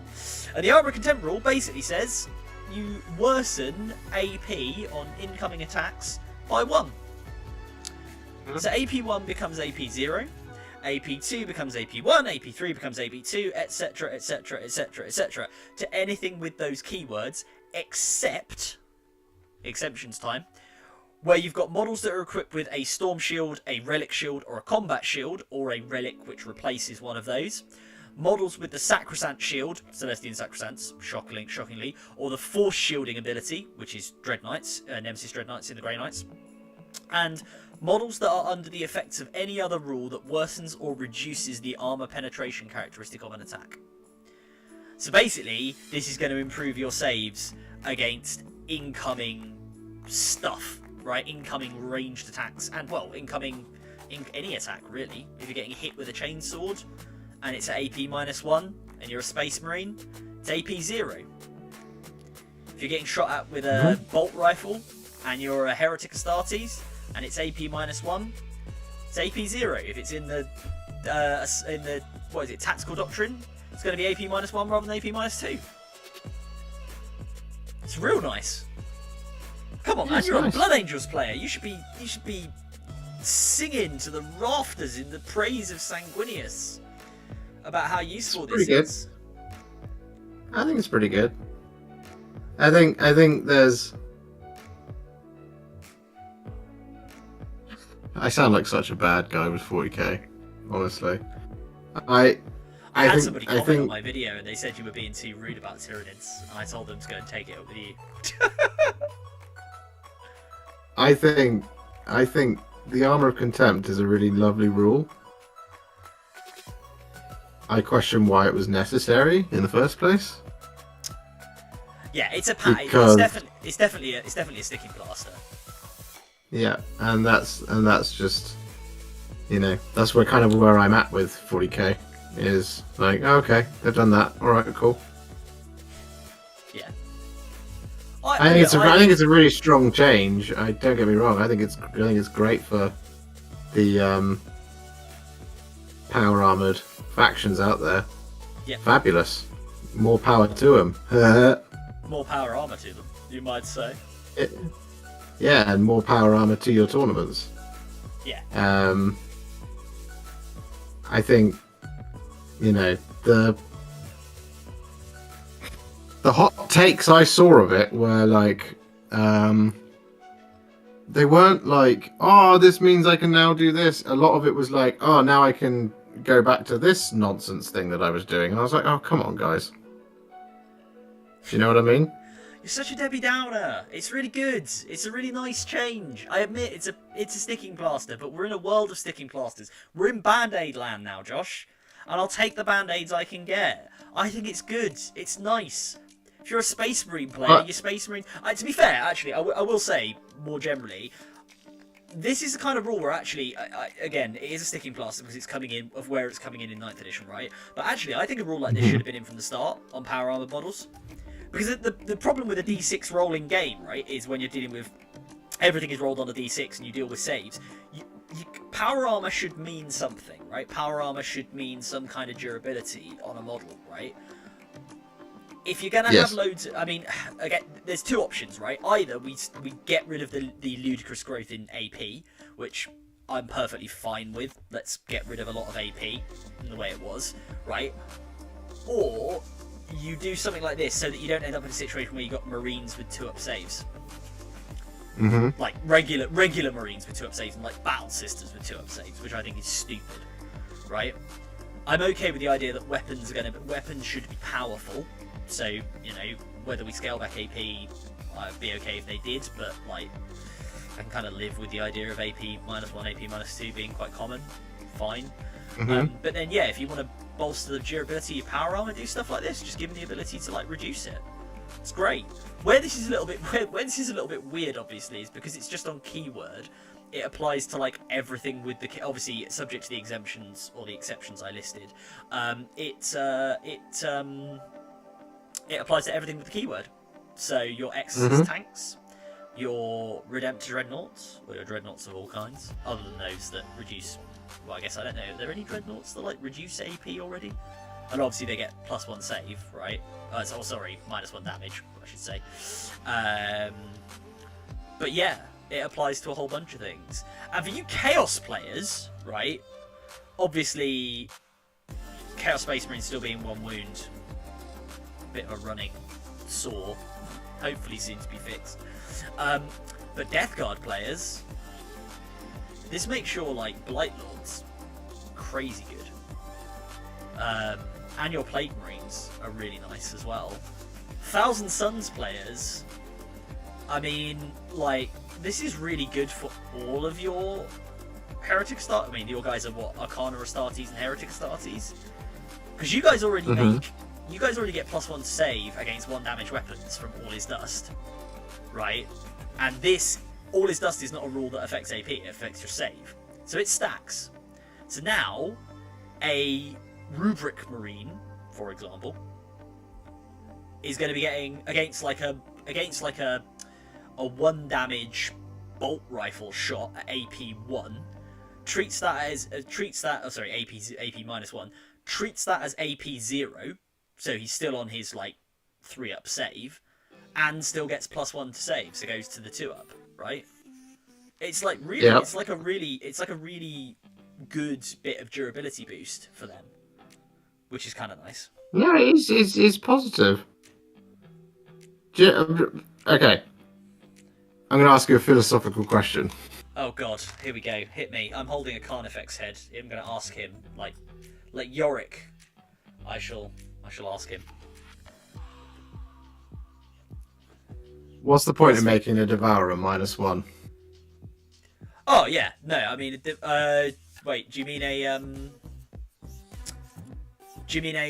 flesh borer? Flash Borer, yeah. Yeah, flesh borer. Yeah, no, I agree. Why make it? I mean, I would again. We had this conversation the other week on the Tyranids. I would have happily traded cheaper termagants with crappier guns. I'm fine with that. Why they needed strength 5 AP -1 is beyond me. I think that's and that's why when I saw it, I was like, oh, okay. So you get this in terms of the power. Yeah. In this game, this edition's been really egregious for it, but like, you get that in terms of the power, and then Space Marines being what they are, the most popular faction. Yeah. Therefore, presumably, or it should be, is that what people got bored with is the majority of factions that you're going to see at tournaments should be Space Marine or Power Armor based, right? Based on who owns the armies, yeah. Like numbers. Based on who owns the armor. Yeah. A rule like this is great, but it just does that to the power curve. So why do that at all? Yeah, but I mean, your AP, like Rich has made a good point in chat, which is your -1 AP is still good into like Orcs, Eldari, Necrons, Tyranids, etc.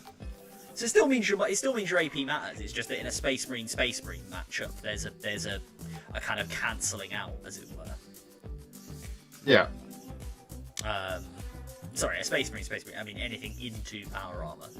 So it does only benefit the power armor faction. So yeah, I don't know. I think this is, put it this way. I will be interested to see what tournament results look like next weekend, I guess, because obviously list submission will be this weekend. Because I think you're gonna see more power armor lists doing better than you have been.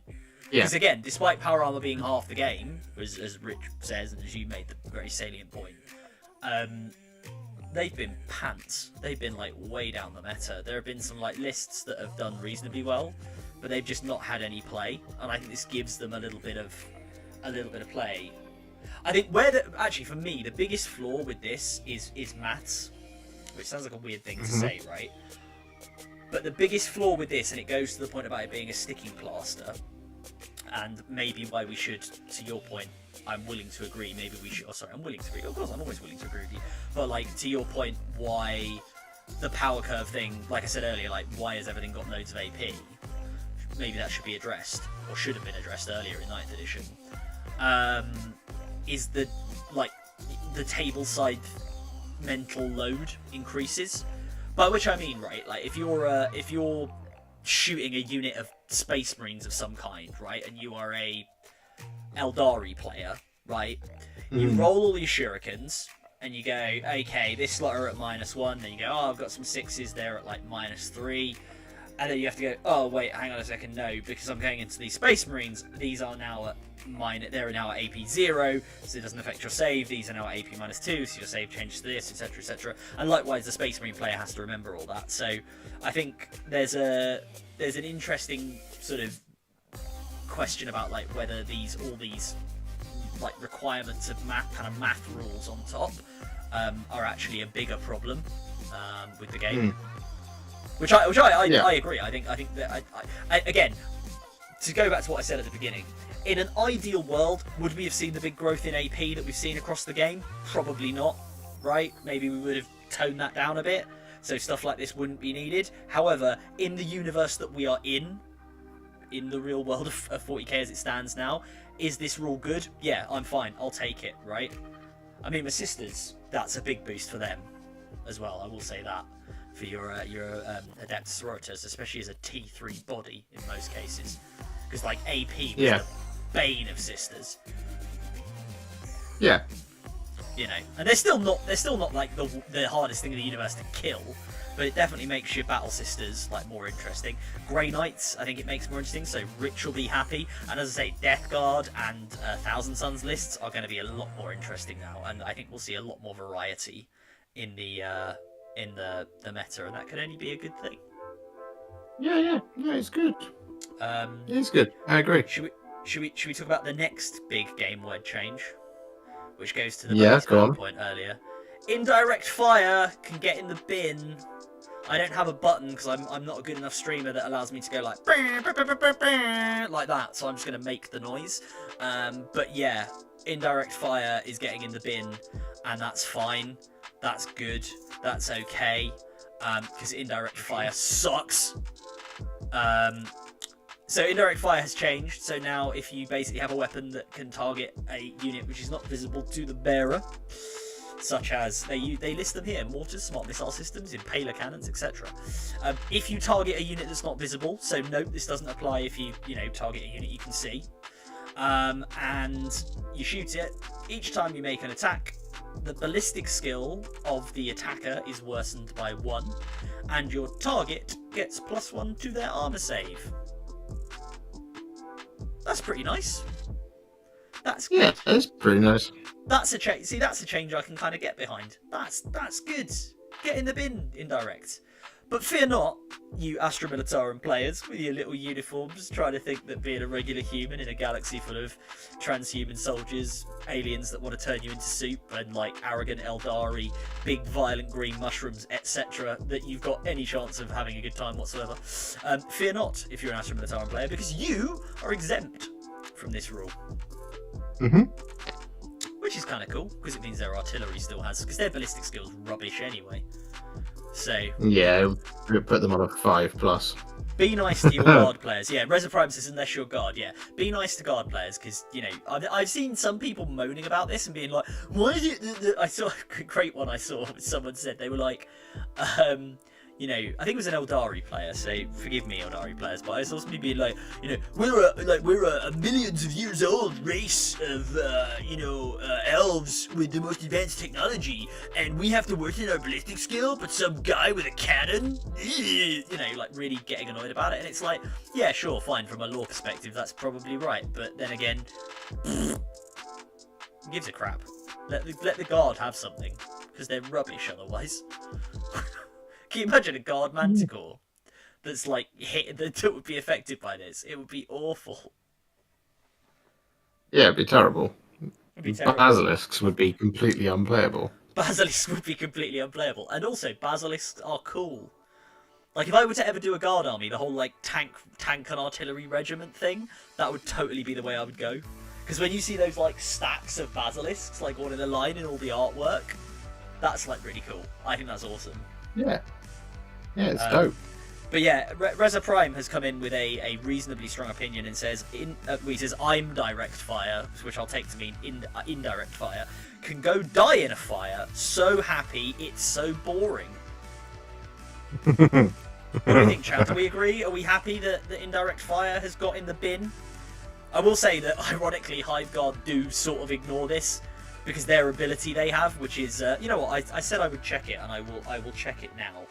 But I think their ability in the new book is that they can basically ignore, like, all ballistic skill modifiers as well. I open my iPad and I think sometimes it's like me watching MasterChef, which tells you a lot about what I use this iPad for. But let's have a look. Sir in the Codex, where are you? Hive Guards. Let's have a look. This is important, guys, because Hive Guard were obviously the bane. They were one of the examples of the really good indirect for such a long time. Hive Guard. Let's have a look. Weapon target units are not visible to the bearer as long as the target is visible to friendly synapse model. Each time an attack is made with this weapon, target's not perceived benefits of light cover. Fine. Each time this unit makes a ranged attack against an enemy unit visible to a synapse model, you can ignore any or hit roll and ballistic skill modifiers. So guess what, guys? Hive Guard are immune to this as well, but don't worry because Hive Guard are not that good anymore. 24 inches, heavy 3, AP -2, strength 6, 2 damage. They're not the nightmare they were before, where they were all strength 8. I bet that the Balance Dataslate will get FAQ'd to indicate that this isn't a ballistic skill modifier, it's a universal special rule or something like that. Yeah, well, they'd have to. That's the only way they could hit them, right? But then again, given the timing on everything, I suspect the fact they put that in and said they ignore any hit roll or ballistic skill modifiers makes me think maybe they kind of figured that this was, because obviously these balance data slates have to go through like a lot of approval internally at GW, so maybe they considered that was coming. But yeah, I don't know. I think the indirect fire can just go in a bin. Also, interesting. Sorry, before we again moan about how things are put together, the more interesting result of this change is this is the first time in 9th edition we can get stacking negative modifiers, right? Because previously we've only ever had the to hit modifier being capped at +1 -1, but because this modifies your ballistic skill, if you fire your, again, subject to the rules of the indirect fire weapon, if it ignores hit roll modifiers, this is moot. But if you shoot through like dense terrain or into some targets that are like in some trees, you're going to be actually effectively -2 to hit. So it does really hit. Yeah. It really hits indirect fire weapons more than I think some people perhaps realised, which is kind of cool. Yeah, it's good. It needed to happen. Yeah, it did need to happen. Indirect fire was nonsense. Talking of nonsense, do we want to cover the final change, which I really like on this? And I'm going to make another bam noise. I'm scared to find out what the nonsense is. Bodyguard. Oh, bodyguard. Remember bodyguard, guys? Remember how you couldn't shoot Celestine when I put my sacrosancts behind a wall? Or you couldn't. No, I never played it. Or you couldn't shoot a I don't know. You can't shoot like a Talon Master when he's got some bikes behind him because he's bodyguarded. That's gone. Get in. That has gone. That nonsense is out of here. It's basically been changed now to the bodyguard ability is changed to enemy models or units cannot target that character. It was enemy models or units cannot target that character that is bodyguarded with range attacks. It's changing to the character can use the Lookout Sir rule even if the unit contains fewer than 3 models. So it's actually a bit more like what bodyguard probably should be, which is the character is protected against a lot of range attacks, but if you've got a sniper, your sniper can still shoot the character. Yeah. Which I think is quite good. I think is a great thing. I agree. So, what do we think, chat? Are we happy about bodyguard going into the bin in its previous form? Because I will say, Rich Watkin in the chat is absolutely right, which is he says, I mean, bodyguard is still good. It's just not as abusable now, which is right. Like, I'm fine with the concept of a bodyguard rule where something defends a character, but like it just shouldn't be all consuming. It shouldn't be able to be like good example, right? New Tyranid Codex. If I could jump a Hive Tyrant next to a unit of Tyrant Guard that are behind a wall, and you just can't shoot the Hive Tyrant with anything, even your sniper units, that's dumb. You should be able to shoot him. I'm fine with that. Yeah. Sam Fry says Tyrant Guard suck now. Tyrant Guard do not suck now. Tyrant Guard are still really useful. They're dead tough. They give you Lookout Sir even if there's only one model there. So, unless your opponent has like some sniper units, you're still going to be pretty much untargetable because your Hive Guard, your Tyrant Guard are quite difficult to kill. And also, Tyrant Guard have some really fun rules. Like if the Hive Tyrant does get killed, you can drop a strat on them that basically means they get like +4 to their charge and additional strength until the end of the game, which is hilarious because it's just they go mental because their daddy died. Like, I'm fine with that. That is cool. Also, it means like units like Quipster's favourite thing that he always brings, that assassin, Vindicare. The Vindicare, yeah. The Vindicare gets more interesting, and your Eliminators, Space Marine Eliminators. Remember them? They were a big thing for a while. They're gonna come back, I think, which is cool. Scout snipers, more importantly. Scout snipers, rattling snipers in the guard. I think veteran that's sniper cool. squads with the Imperial Guard. So Andrew Begg in your chat says the original rule would make you sound like that guy if you tried to explain it to someone learning the game. Well, guess what, Andrew? I'm going to do that right now, because Sam Fry in my chat says, can you please explain the new rule to me? I've been out of the hobby for 10 years, thanks. So, for anyone who doesn't know, the rule as it stood was the following. If I have a character unit that is within 3 inches of a unit with the bodyguard rule, and to be clear, there are a whole bunch of different rules which are effectively the bodyguard rule, but depending on the data sheet, they are called different things. That character unit could not be targeted for ranged attacks. Doesn't matter where my bodyguard unit is, doesn't matter if my character unit is the nearest model. I say it doesn't matter where it is. As long as it's within 3 inches, it's protected, right? So the classic bit of jank that you can pull, and I'll give you the example because shock horror, I've done it because everyone did it with Sisters lists, is you take a unit of Celestian Sacrosancts, which are your battle sisters with your halberd or your mace and your shield. You stick them behind a wall. 5-girl unit, 10-girl unit, doesn't matter. You probably want a 10-girl for more durability, but a 5-girl unit at the time. You get Celestine, and Celestine is a character unit of 3 models, all of which are characters. So it's Celestine and her 2 Gemini Superior. I've got her in the cupboard, I won't go and get her out, but... and what you would do is you would stick 1 Gemini Superior, you stick your Sacrosancts behind a wall, right? So you've got your Sacrosancts here. People who are watching on both cameras, I'll try and do it. Sacrosancts here. You put your Gemini Superior within the 3 inches here. You go 2 inches for unit coherency to another Gemini Superior. And you go 2 inches from her base to another 2 Celestine. Right? That unit, with the bases included, that's like, what, 3 inches? About an inch, because it's a 25mm, or 25mm base, I think, off the top of my head. No, it was a 32mm, so it's about an inch. So 3, 4, 5, 6, 7, 8, 9, and then Celestine's base is a 40mm, so like another inch and a bit. That's like 10 or 11 inches you string out, you go get an objective, and your opponent sits there and goes, oh, can I shoot Celestine? And you go, nope. Doesn't matter. Yeah. It doesn't matter that she's sticking out from behind a wall. No. Sticking out in front of a wall. You can't shoot her. And if you come and charge her, she'll just heroically intervene into you, and she's pretty good in combat, so I don't care. That's really uninteractive, and it's really rubbish, right? I'm glad this has changed. The way it works now is your unit, your character unit that's within the bodyguard range, the 3 inches basically of the unit, it still can't be shot by Joe Bloggs with a lasgun, right? But it can be targeted. It has lookout sir, so he can't target. They can't target that unit. They have to target the bodyguard unit or the other infantry unit of more than. Invariably, the lookout sir rule is actually it's a infantry unit, a unit of 3 models or more, or like a vehicle. Rich in the chat can pull exactly what the exact wording is, but basically if he's sat next to a vehicle, he's fine. He or she is fine. But now, the way it works is that character unit has the benefit of the lookout sir rule, even if the bodyguard unit has only 1 model in it, so it's not subject to the minimum 3 model restriction. But because it's lookout sir, if you have models that ignore the lookout sir rule, like snipers, you can still shoot the character. That is good, that is fine.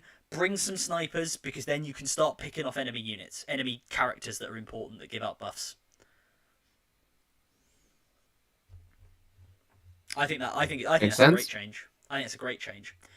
The other reason I think it's a positive change. The other reason I like this change, which, not that they're listening, but Frontline Gaming guys, you got this wrong on your podcast, and I'm going to be Rolls lawyer about it. No, it just made me chuckle because they said it on the podcast about Hive Guard. They went, yeah, well, Hive Tyrant can't be protected anyway because he's 12 wounds. Wrong. They specifically said in the rule that the Guardian Organism ability for, and again, this goes to your point, Sam, about why Tyrant Guard don't in fact suck. Hive Tyrants within range of the Guardian Organism ability still get Lookout Sir, even though they have more than 9 wounds, because that is the other caveat for Lookout Sir. If your character is more than 9 wounds, you do not benefit from it. So Hive Tyrants are an exception to this when they are in range of the Tyrant Guard. So yeah, I think that's like a cool rule. Someone in your chat, Mikey's Wargaming, says they need to change Baharoth and the Swooping Hawks ability. What is the... Hang on, I've got the Eldar Codex. What is the Baharoth one off the top of my head? I don't know. Do you know? Should we have a look? Would you like us to have a look, chat? Eldar. Do it live. Do it now. Do it live. Do it story time. I've gone to the library. I've got the old diary book. This is like we should change the name of the Chewie says felt that nerdgasm. Yeah, it was a bit of a nerdgasm. I was listening to the podcast, I was like, wrong. Look, I'm a lawyer, right? I'm allowed to find fault with rules and shit. No, we'll do it live. We can change the name of this Sunday show to Reading Rainbow. Take a look, it's in a book, a reading rainbow. So yes, this is the Baharoth. Let's have a look at Baharoth. What can Baharoth do? Is this a bodyguard thing, Mikey's Wargaming? Or is this not? Oh, they can shoot once and bugger off. And Mr. Watkins says they can re-deep strike instead of battle focus. Let's have a look. Cloud Strider. When this model consolidates or makes a battle focus move, you can instead remove this model from the battlefield and set it up again anywhere on the battlefield that is more than 9 inches away from any enemy models. That seems quite good. I can see why that might be a problem. You might say it's a bit strong. You might. Let's have a look at Swooping Hawks. Do this live. It's a bit strong, guys. Skyleap. Oh, so they have the same rule. They just call it Skyleap, and he calls it Cloud Strider. Why couldn't Baharoth just call it Skyleap? It's the same rule. Who edited this book? Yeah, no, I can see that being a bit. Yeah, I see. Okay, so Mikey, what Mikey's done in chat is Mikey's done the what you should always do, which is he's linked some ideas together. He's forming his essay, he's forming his thesis, and he says it's the same non-interactivity like Bodyguard, which is why it's a problem. And I'm inclined to agree with you, Mikey. I think that is an issue. Any Eldari players? Some might say. What do you think? Some might say it's a bit strong. Some might say it's a bit strong. But yeah, those three changes, Armour of Contempt, Bodyguard, and the Indirect Fight, are the big game-wide rules. There were a couple of changes just to go along with this that we should just quickly, briefly run through. So, to armies that were not nerfs, were in fact buffs. So, I'll start with the Adeptus Sororitas, the Sisters of Battle, the Glorious Space Nuns. Their ability, they've got quite a big change, which I think a lot of people just haven't really talked about, which is that now they gain Miracle Dice at the start of every single turn. It used to be at the start of the battle round. That's really good for Sisters, because Miracle Dice are like their thing. It's cool, it's fluffy. And they get the change that the Order of the Valorous Heart, which previously had the Reduce AP, was like their chapter trait, effectively, their conviction ability, has now been changed to each time an attack is made against a unit with a conviction, the attack's wound roll cannot be re-rolled. It's pretty good. It's pretty good. Right? Again, helps with the durability. Salamanders, I won't scroll down to... I will scroll down to it quickly on my screen. Salamanders in the Space Marines got the same change because they also had an AP reduction ability built into their chapter trait. So they've got the can't have wounds rerolled against them. Which again, I think so. Our friend, my friend, your friend, our dude from the LWG who makes all the cool... from the London Wargaming Guild, by the way, when I say LWG, who makes all the cool, like, chainswords and stuff that get given away as prizes at LWG events, and all the other, like, cool he built, like, a bolter for them out of, like, foam. A guy called Ollie Missick, who has, by the way, do if you ever see him at a tournament, because I don't think he's on Instagram, do you see him on a tournament, check out his painting, because it's amazing. He has a Salamander's army that this is going to benefit big time, so he is a happy boy after this Balance Dataslate has come out. So yeah, that was the Sisters, that's the Space Marines. What else we got? I'll do the Astra Militarum separately because they're like a couple of reasonably big changes. The Death Guard, they got a cool one. Their Blight Lord Terminators and the Death Shroud Terminators get the Objective Secured ability. That's cool. Brings them into line with the Scarab Occult Terminators in the Thousand Suns. Means that you're something like a Terminus Est army of renown. Loads of Poxwalkers, loads of Plague Marines, loads of Terminators. That's pretty cool now. That's looking interesting. So again, Mr. Gwatkin in the chat, Mr. Gwatkin Gaming, he has I have a Death Guard army as well. We both have Death Guard. We're very happy about this. I think this is cool. I've got my big block of Blight Lord Terminators. I can't wait to sit them on an objective and just be like, no, this is mine. And then the other one is the Astra Militarum. So the Astra Militarum got two little additions to their one. they got the Hammer of the Emperor rule. I say little additions. This is actually massive. So the Hammer of the Emperor rule is if every regiment unit in your army is drawn from the same regiment, so regiment keyword, each time a regiment keyword model from your army makes a ranged attack, an unmodified hit roll of 6 automatically wounds the target. Note that units listed as advisors and auxilia do not prevent other Astra Militarum units from your army from gaining this rule, but the advisors and auxilia units never benefit from this rule. God, guys.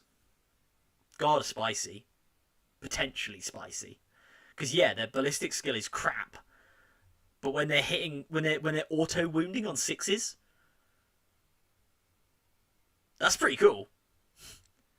It is cool. What do you think? Yeah. What do you think? Have you got guards? Have you got some guard, Josh? Me? Yeah, I've got a little Tempestus force. Not that this affects it. Did Tempestus not get regiment? I've been told no. I mean, they do, but like they. I don't know how it works. Mr. Biltong Boob will know better than I do. Yes, yeah, because he's got the Praetorian Trading Company, so he will be very much used to the guard. But yeah, let us know, chat guys. Let us know because I'm actually not sure on that one. He says they count and they are included in this. Hey. Think this will persist into the new guard codex though? No, Chewie, I don't think it will. Yeah, I don't know if it'll stay around. The other change they got is that infantry squads went up, so they're now 60 points in terms of cost, but all their war gear went to 0. Yep. So that's quite cool. You can have loads of sergeants with power fists and plasma pistols. You can have las cannons. You can have plasma guns for free. Yep. What about like Voxcasters? Are Voxcasters war gear as well? I don't know. Let me know, people in the chat. They are. Voxcasters are a piece of war gear. Voxcasters are war gear, so you can have Voxcasters to like get your orders around the field. That's really good. I think that's awesome. So between this and the artillery thing, I hope we see some more guard lists like before they get their codex. I think you might see some Catachan lists reawaken. Punchy boys. And girls. From the that sort of heyday moment that they had at the sort of tail end of 8th. I think that's a really cool change. I'm really excited about that. I hope we see more guard lists. Because yeah, guard are cool. Their new codex I hope so. Good as well, isn't it? You know. One would hope. It's going to be interesting again. Like to go back to the conversation about power creep is. Yeah, sure. Like, what's the power creeped version of guard look like? That's the question I have. Yeah, I don't know. I don't know.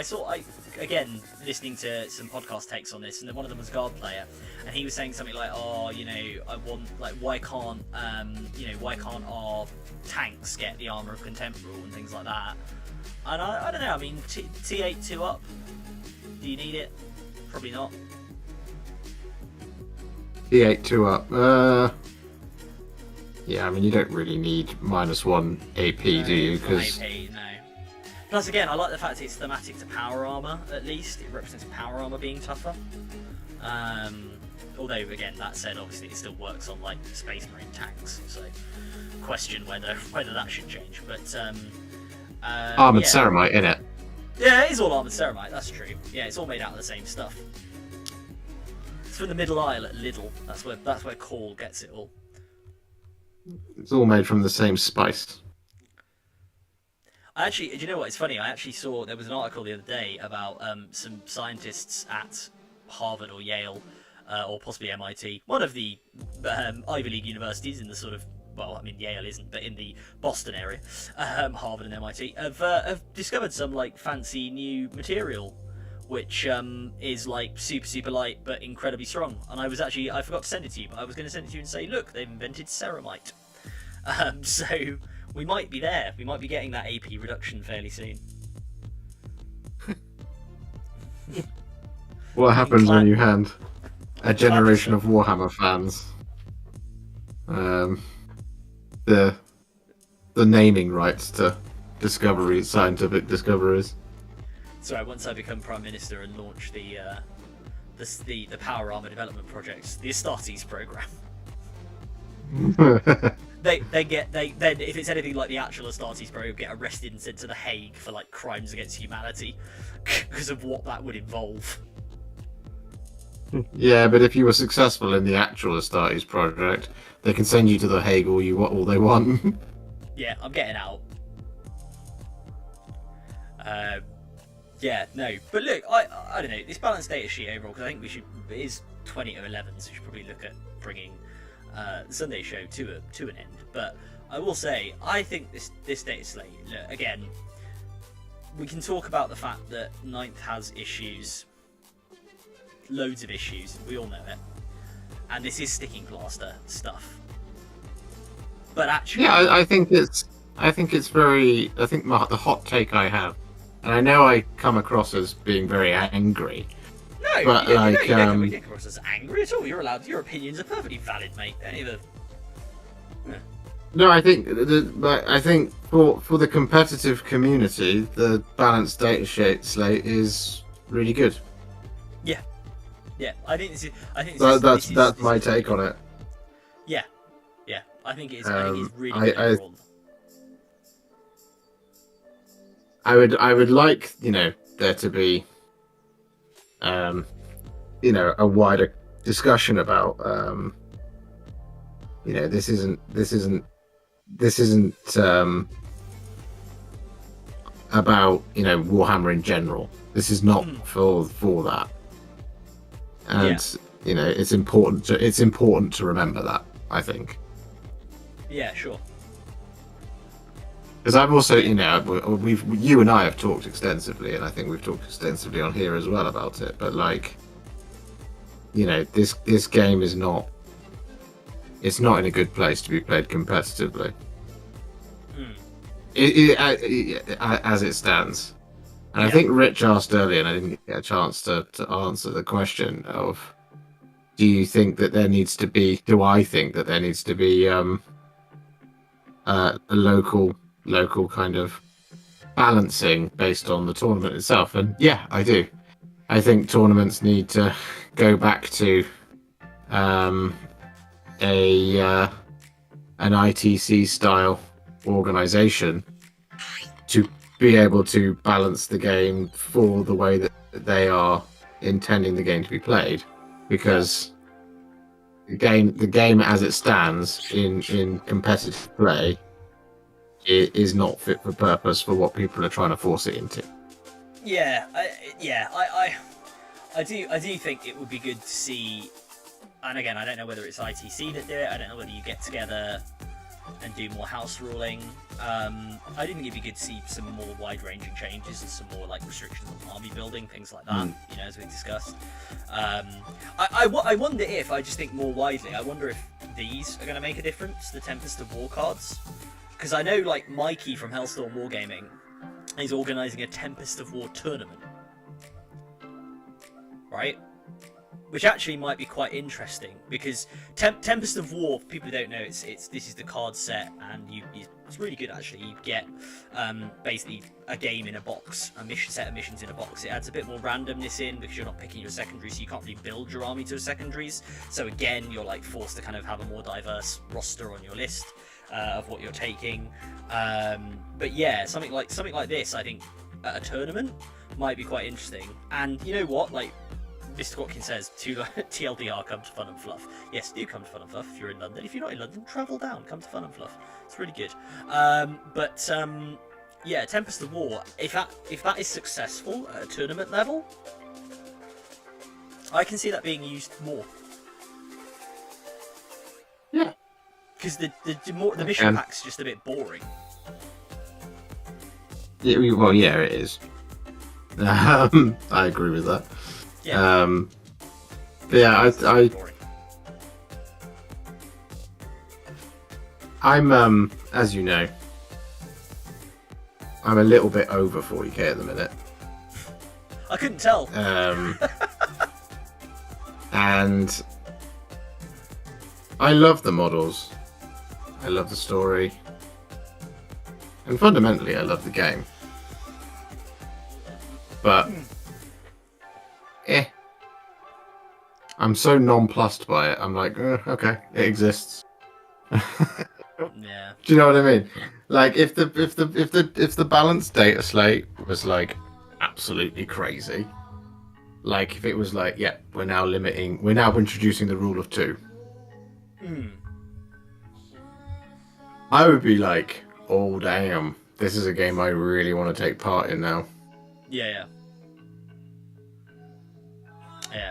No, well, look, we'll have to see. And let's be fair, like, how far away are we from 10th edition? At least a year. You reckon a year? Yeah, probably about. Yeah. Right. It's all on 3-year life cycles. So you get what you have is you had it's easiest to go from 8th edition. You had the 8th edition launch one summer. The next summer you had AOS 2. The following summer you had Contrast Paint. The summer after that you had 9th edition.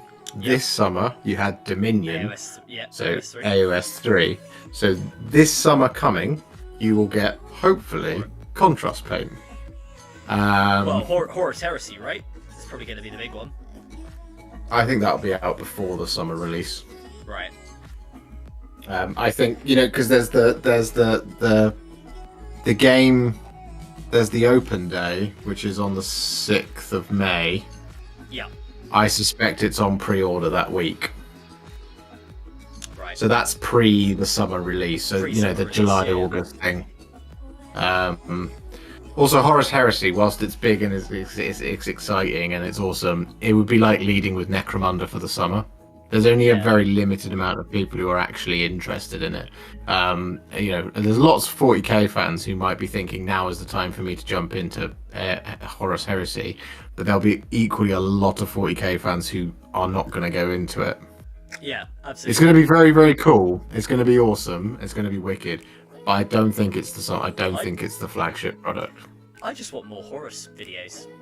I want more CGI Horus knocking around. GW airbrushes this summer. I don't know if you're going to get GW airbrushes. Then I will. Etc. All right, you big traitor. Hey, I did the dude. You know what? I'd be interested. Sorry, Ashbland. Hello, good evening. Thanks for jumping in. Unfortunately, we are heading rapidly towards the end of the stream, although we have been reinvigorated by the talk of Horus Heresy. I did the Legion quiz, right? You can do this Legion quiz that you can do. Who's done that? People in chat who are still in chat, and obviously, sorry, I should say good night to Mr. Built on Boo because he's headed off. Good night, people Mr. in chat who've done the Legion quiz. What did you get? Because I got the Sons of Horus. I haven't done it. If you don't get Blood Angels, I will, I don't know, be annoyed. Well, there's not much difference between a Blood Angel and a White Scar, to be honest. Ooh. They both want speed. They both believe in close combat. Just one does it on bikes and one does it on jump packs. Jump packs, yeah.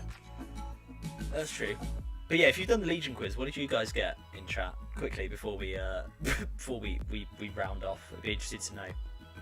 But yeah, I got Sons of Horus, so I'm here to take names and let the galaxy burn, and then ultimately fail.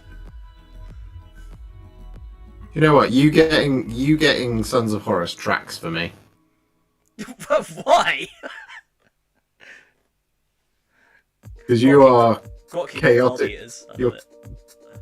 You're chaotic neutral, if we're to borrow a I'm chaotic neutral. D&D kind of phrase. Yeah. I do often open our Discord chats with me just going, "You lied to me, father." That is pretty much how we are. Every conversation with you starts. Yeah, making some comment about how you stole power from the gods to create your contrast paint tutorials. Which I did. So Ash said or a Blood Angel or a World Eater, Sons of Horus. Which one did you get, buddy? Let us know. Like, and if you haven't done it, do it, because it's quite fun to run through. My other half got Blood Angels. She was very happy about that, because she really likes Sons of Sanguinis as well. So that was a good one. Kataro says he'll get Goths. That's the only legion he serves. Emaciated Andy got Word Bearers. Chewy Zero got White Scars. Emaciated Andy, I want to know what nightmarish answers you gave to get Word Bearers. That's bad. You are evil. Would you like to read my space book?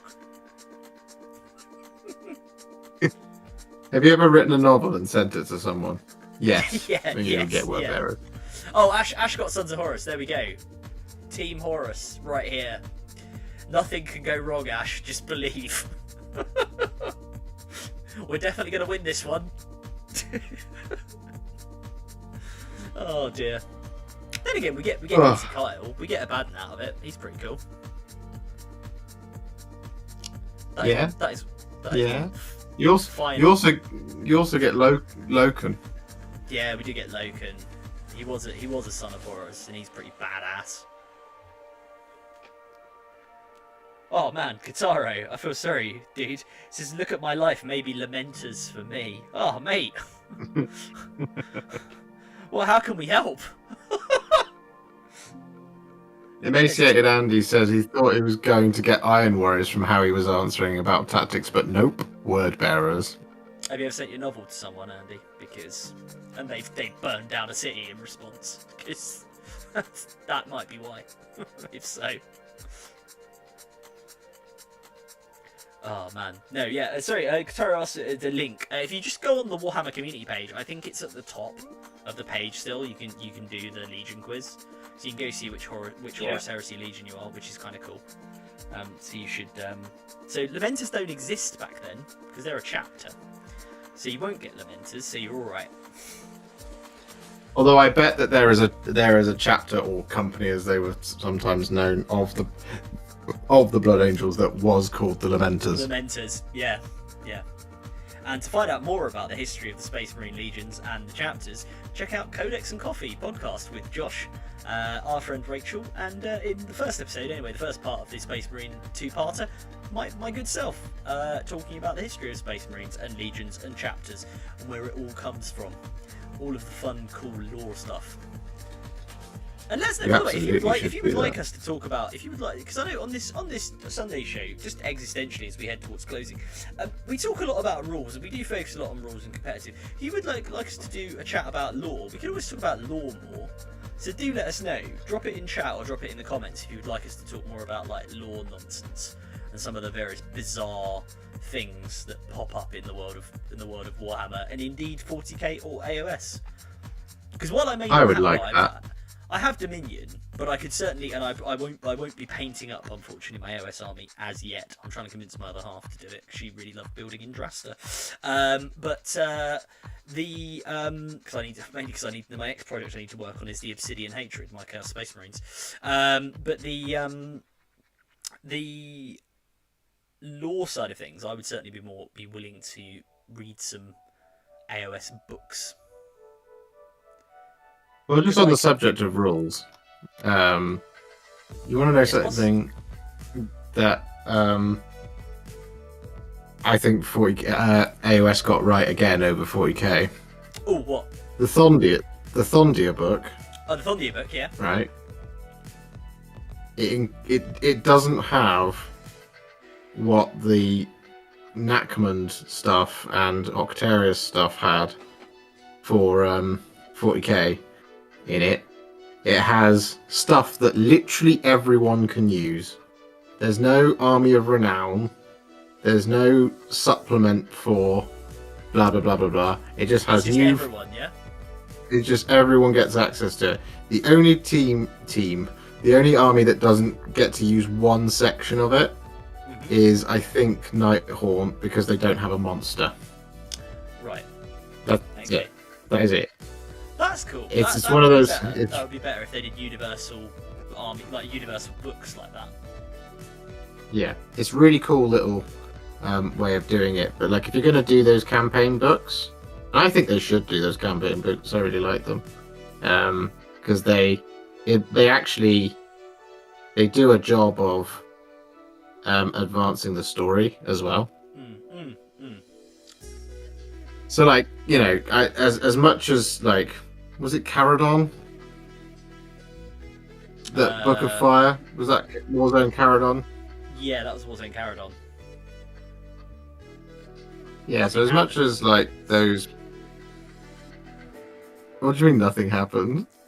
Well, I mean, okay, stuff did happen, but I mean, in the grand scheme of, like, how it affected 40k, it wasn't...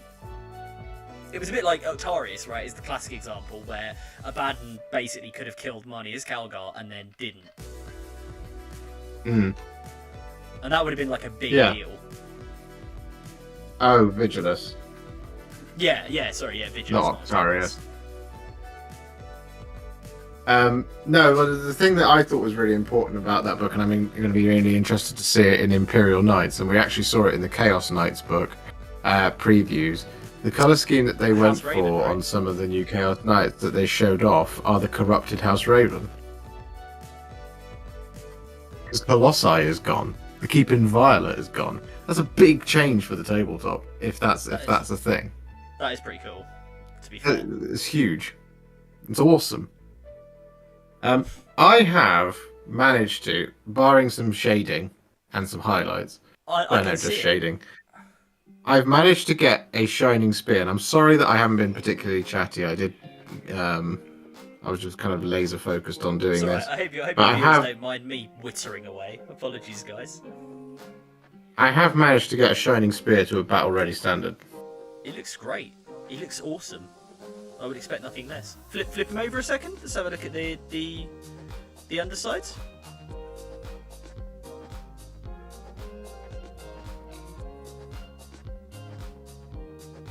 That's really cool. I'm really pleased with that. Yeah, you should be. It looks awesome. Oh, I like it gives me hope. Is it like a greeny blue? So I'm looking at you on a very small screen. I like your the greeny blue on the like banner thing off the head as well. That's really cool. Yeah, that's a commission choice. He wants green on there because they're from Bael'tan, these ones. So. Hey, nice. So yeah, it's literally just a bit of shading away from being shading and some highlights away from being finished. I love it. I'm very pleased with that. Yeah, it is 2 minutes to 11, so we should probably yeah, we should probably round up. We should probably bounce. Cool. Well, thanks for joining us, guys. For everyone who jumped in either stream, either chat. We will do it all again next week. Well, I was going to say to you, I don't know how much of next week I'll be alive for. Oh God, yeah, because we should talk about this quickly. You have a 24-hour paint stream coming up. Yes, I do. Good segue. You have a 24-hour paint stream coming up, which is pretty cool. It is. So this Friday coming, 7:30 p.m. to 7:30 p.m. Yeah. So go and check it out. I'm going to answer your question on the stream next time, Rez. I know that you and Alice are chatting about duck-sized Space Marines or one Space Marine-sized duck. I would rather fight one duck-sized Space Marine-sized duck because it would be over quicker. I couldn't beat 20 Space Marines, duck-sized Space Marines. They're Space Marines. Come on now. But yes, I'm doing my 24-hour live stream, 7:30 p.m. till 7:30 p.m. on Friday. This Friday coming. I will be streaming on Wednesday, and there will be a tutorial on Thursday as well. Yeah, we're gonna be doing some shit. Yeah, it's gonna be cool. And I hope. Bold to start it in the evening. Rich says, bold to start it in the evening. Won't you have been up for most of the day already? Yes, I will. We're gonna get some real tired painting. But yeah, hopefully myself, Rich, and some others can join you at various points on the stream, which will be cool. Yeah, I'm hoping you do. Yeah, man, definitely. And yeah, Reza Prime in chat says 24-hour hot tub stream. When I get a hot tub, we'll do a 24/7 hot tub stream. We'll get Josh in, we'll get you in, we'll do it live. It'll be highly adult and restricted, but I think it'll be good. 4 o'clock in the morning. 4 o'clock in the morning. Trying to paint. Hot tub. The Sunday. The Trying to paint. hot tub show. Trying to paint dryads at 4 o'clock in the morning is not going to go well. In a hot tub, at least. You'll be alright. You'll be alright. You can cope. But yes, check that out. Check out Josh's stream on Wednesday, and of course, check out Josh's tutorials for the Avatar of Cain, which is that your most recent one? Is the Avatar of Cain, isn't it? Am I right in saying? Most recent is the High Gladiatrix, but the Avatar Sorry. came out on Thursday. Yes. Really enjoyed painting the high. I've also, I mean, for those of you who don't know, or follow me on Instagram, I've just done a video on how to paint the Dwarven dais from Dark Fantastic Mills, and I've made a video of that as well, so that might come out on Thursday. Depends on how productive a week I have.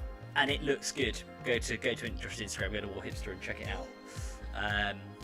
I will try and get some video content out this week. Maybe I'll do some, once I get my codex, I'll do some of the Tyranid lore. People would be interested in that. That might be quite cool. I can get something out on that, and then maybe something on a couple of unit combos. That would be fun. And if you're not subscribed to me, please, my channel, she's very sick. Come and check it out over on ADRWargaming. I'm at like 26 subscribers now, which is pretty cool for me, because frankly the fact that any one of you will listen to me witter on about Warhammer is a compliment. But I would like to get to 1,000. That's the goal. I would like to get to 1,000, not for any pride reason, but more for the fact that at 1,000 I can open up community posts, so I can talk to you guys without necessarily just having to be on video. I can sort of use the community page as well, so I think that might be quite fun to like organise events, organise streams and things like that, so that'd be good to get to. So yeah, drop me a like, drop me a subscribe, that would be very much appreciated, guys. Yes, you should do all of that. So on that note, we are going to end. So yeah, Yes. Thank you very much for taking part, and we will see you very, very soon. Thanks guys, happy hobbying. Farewell.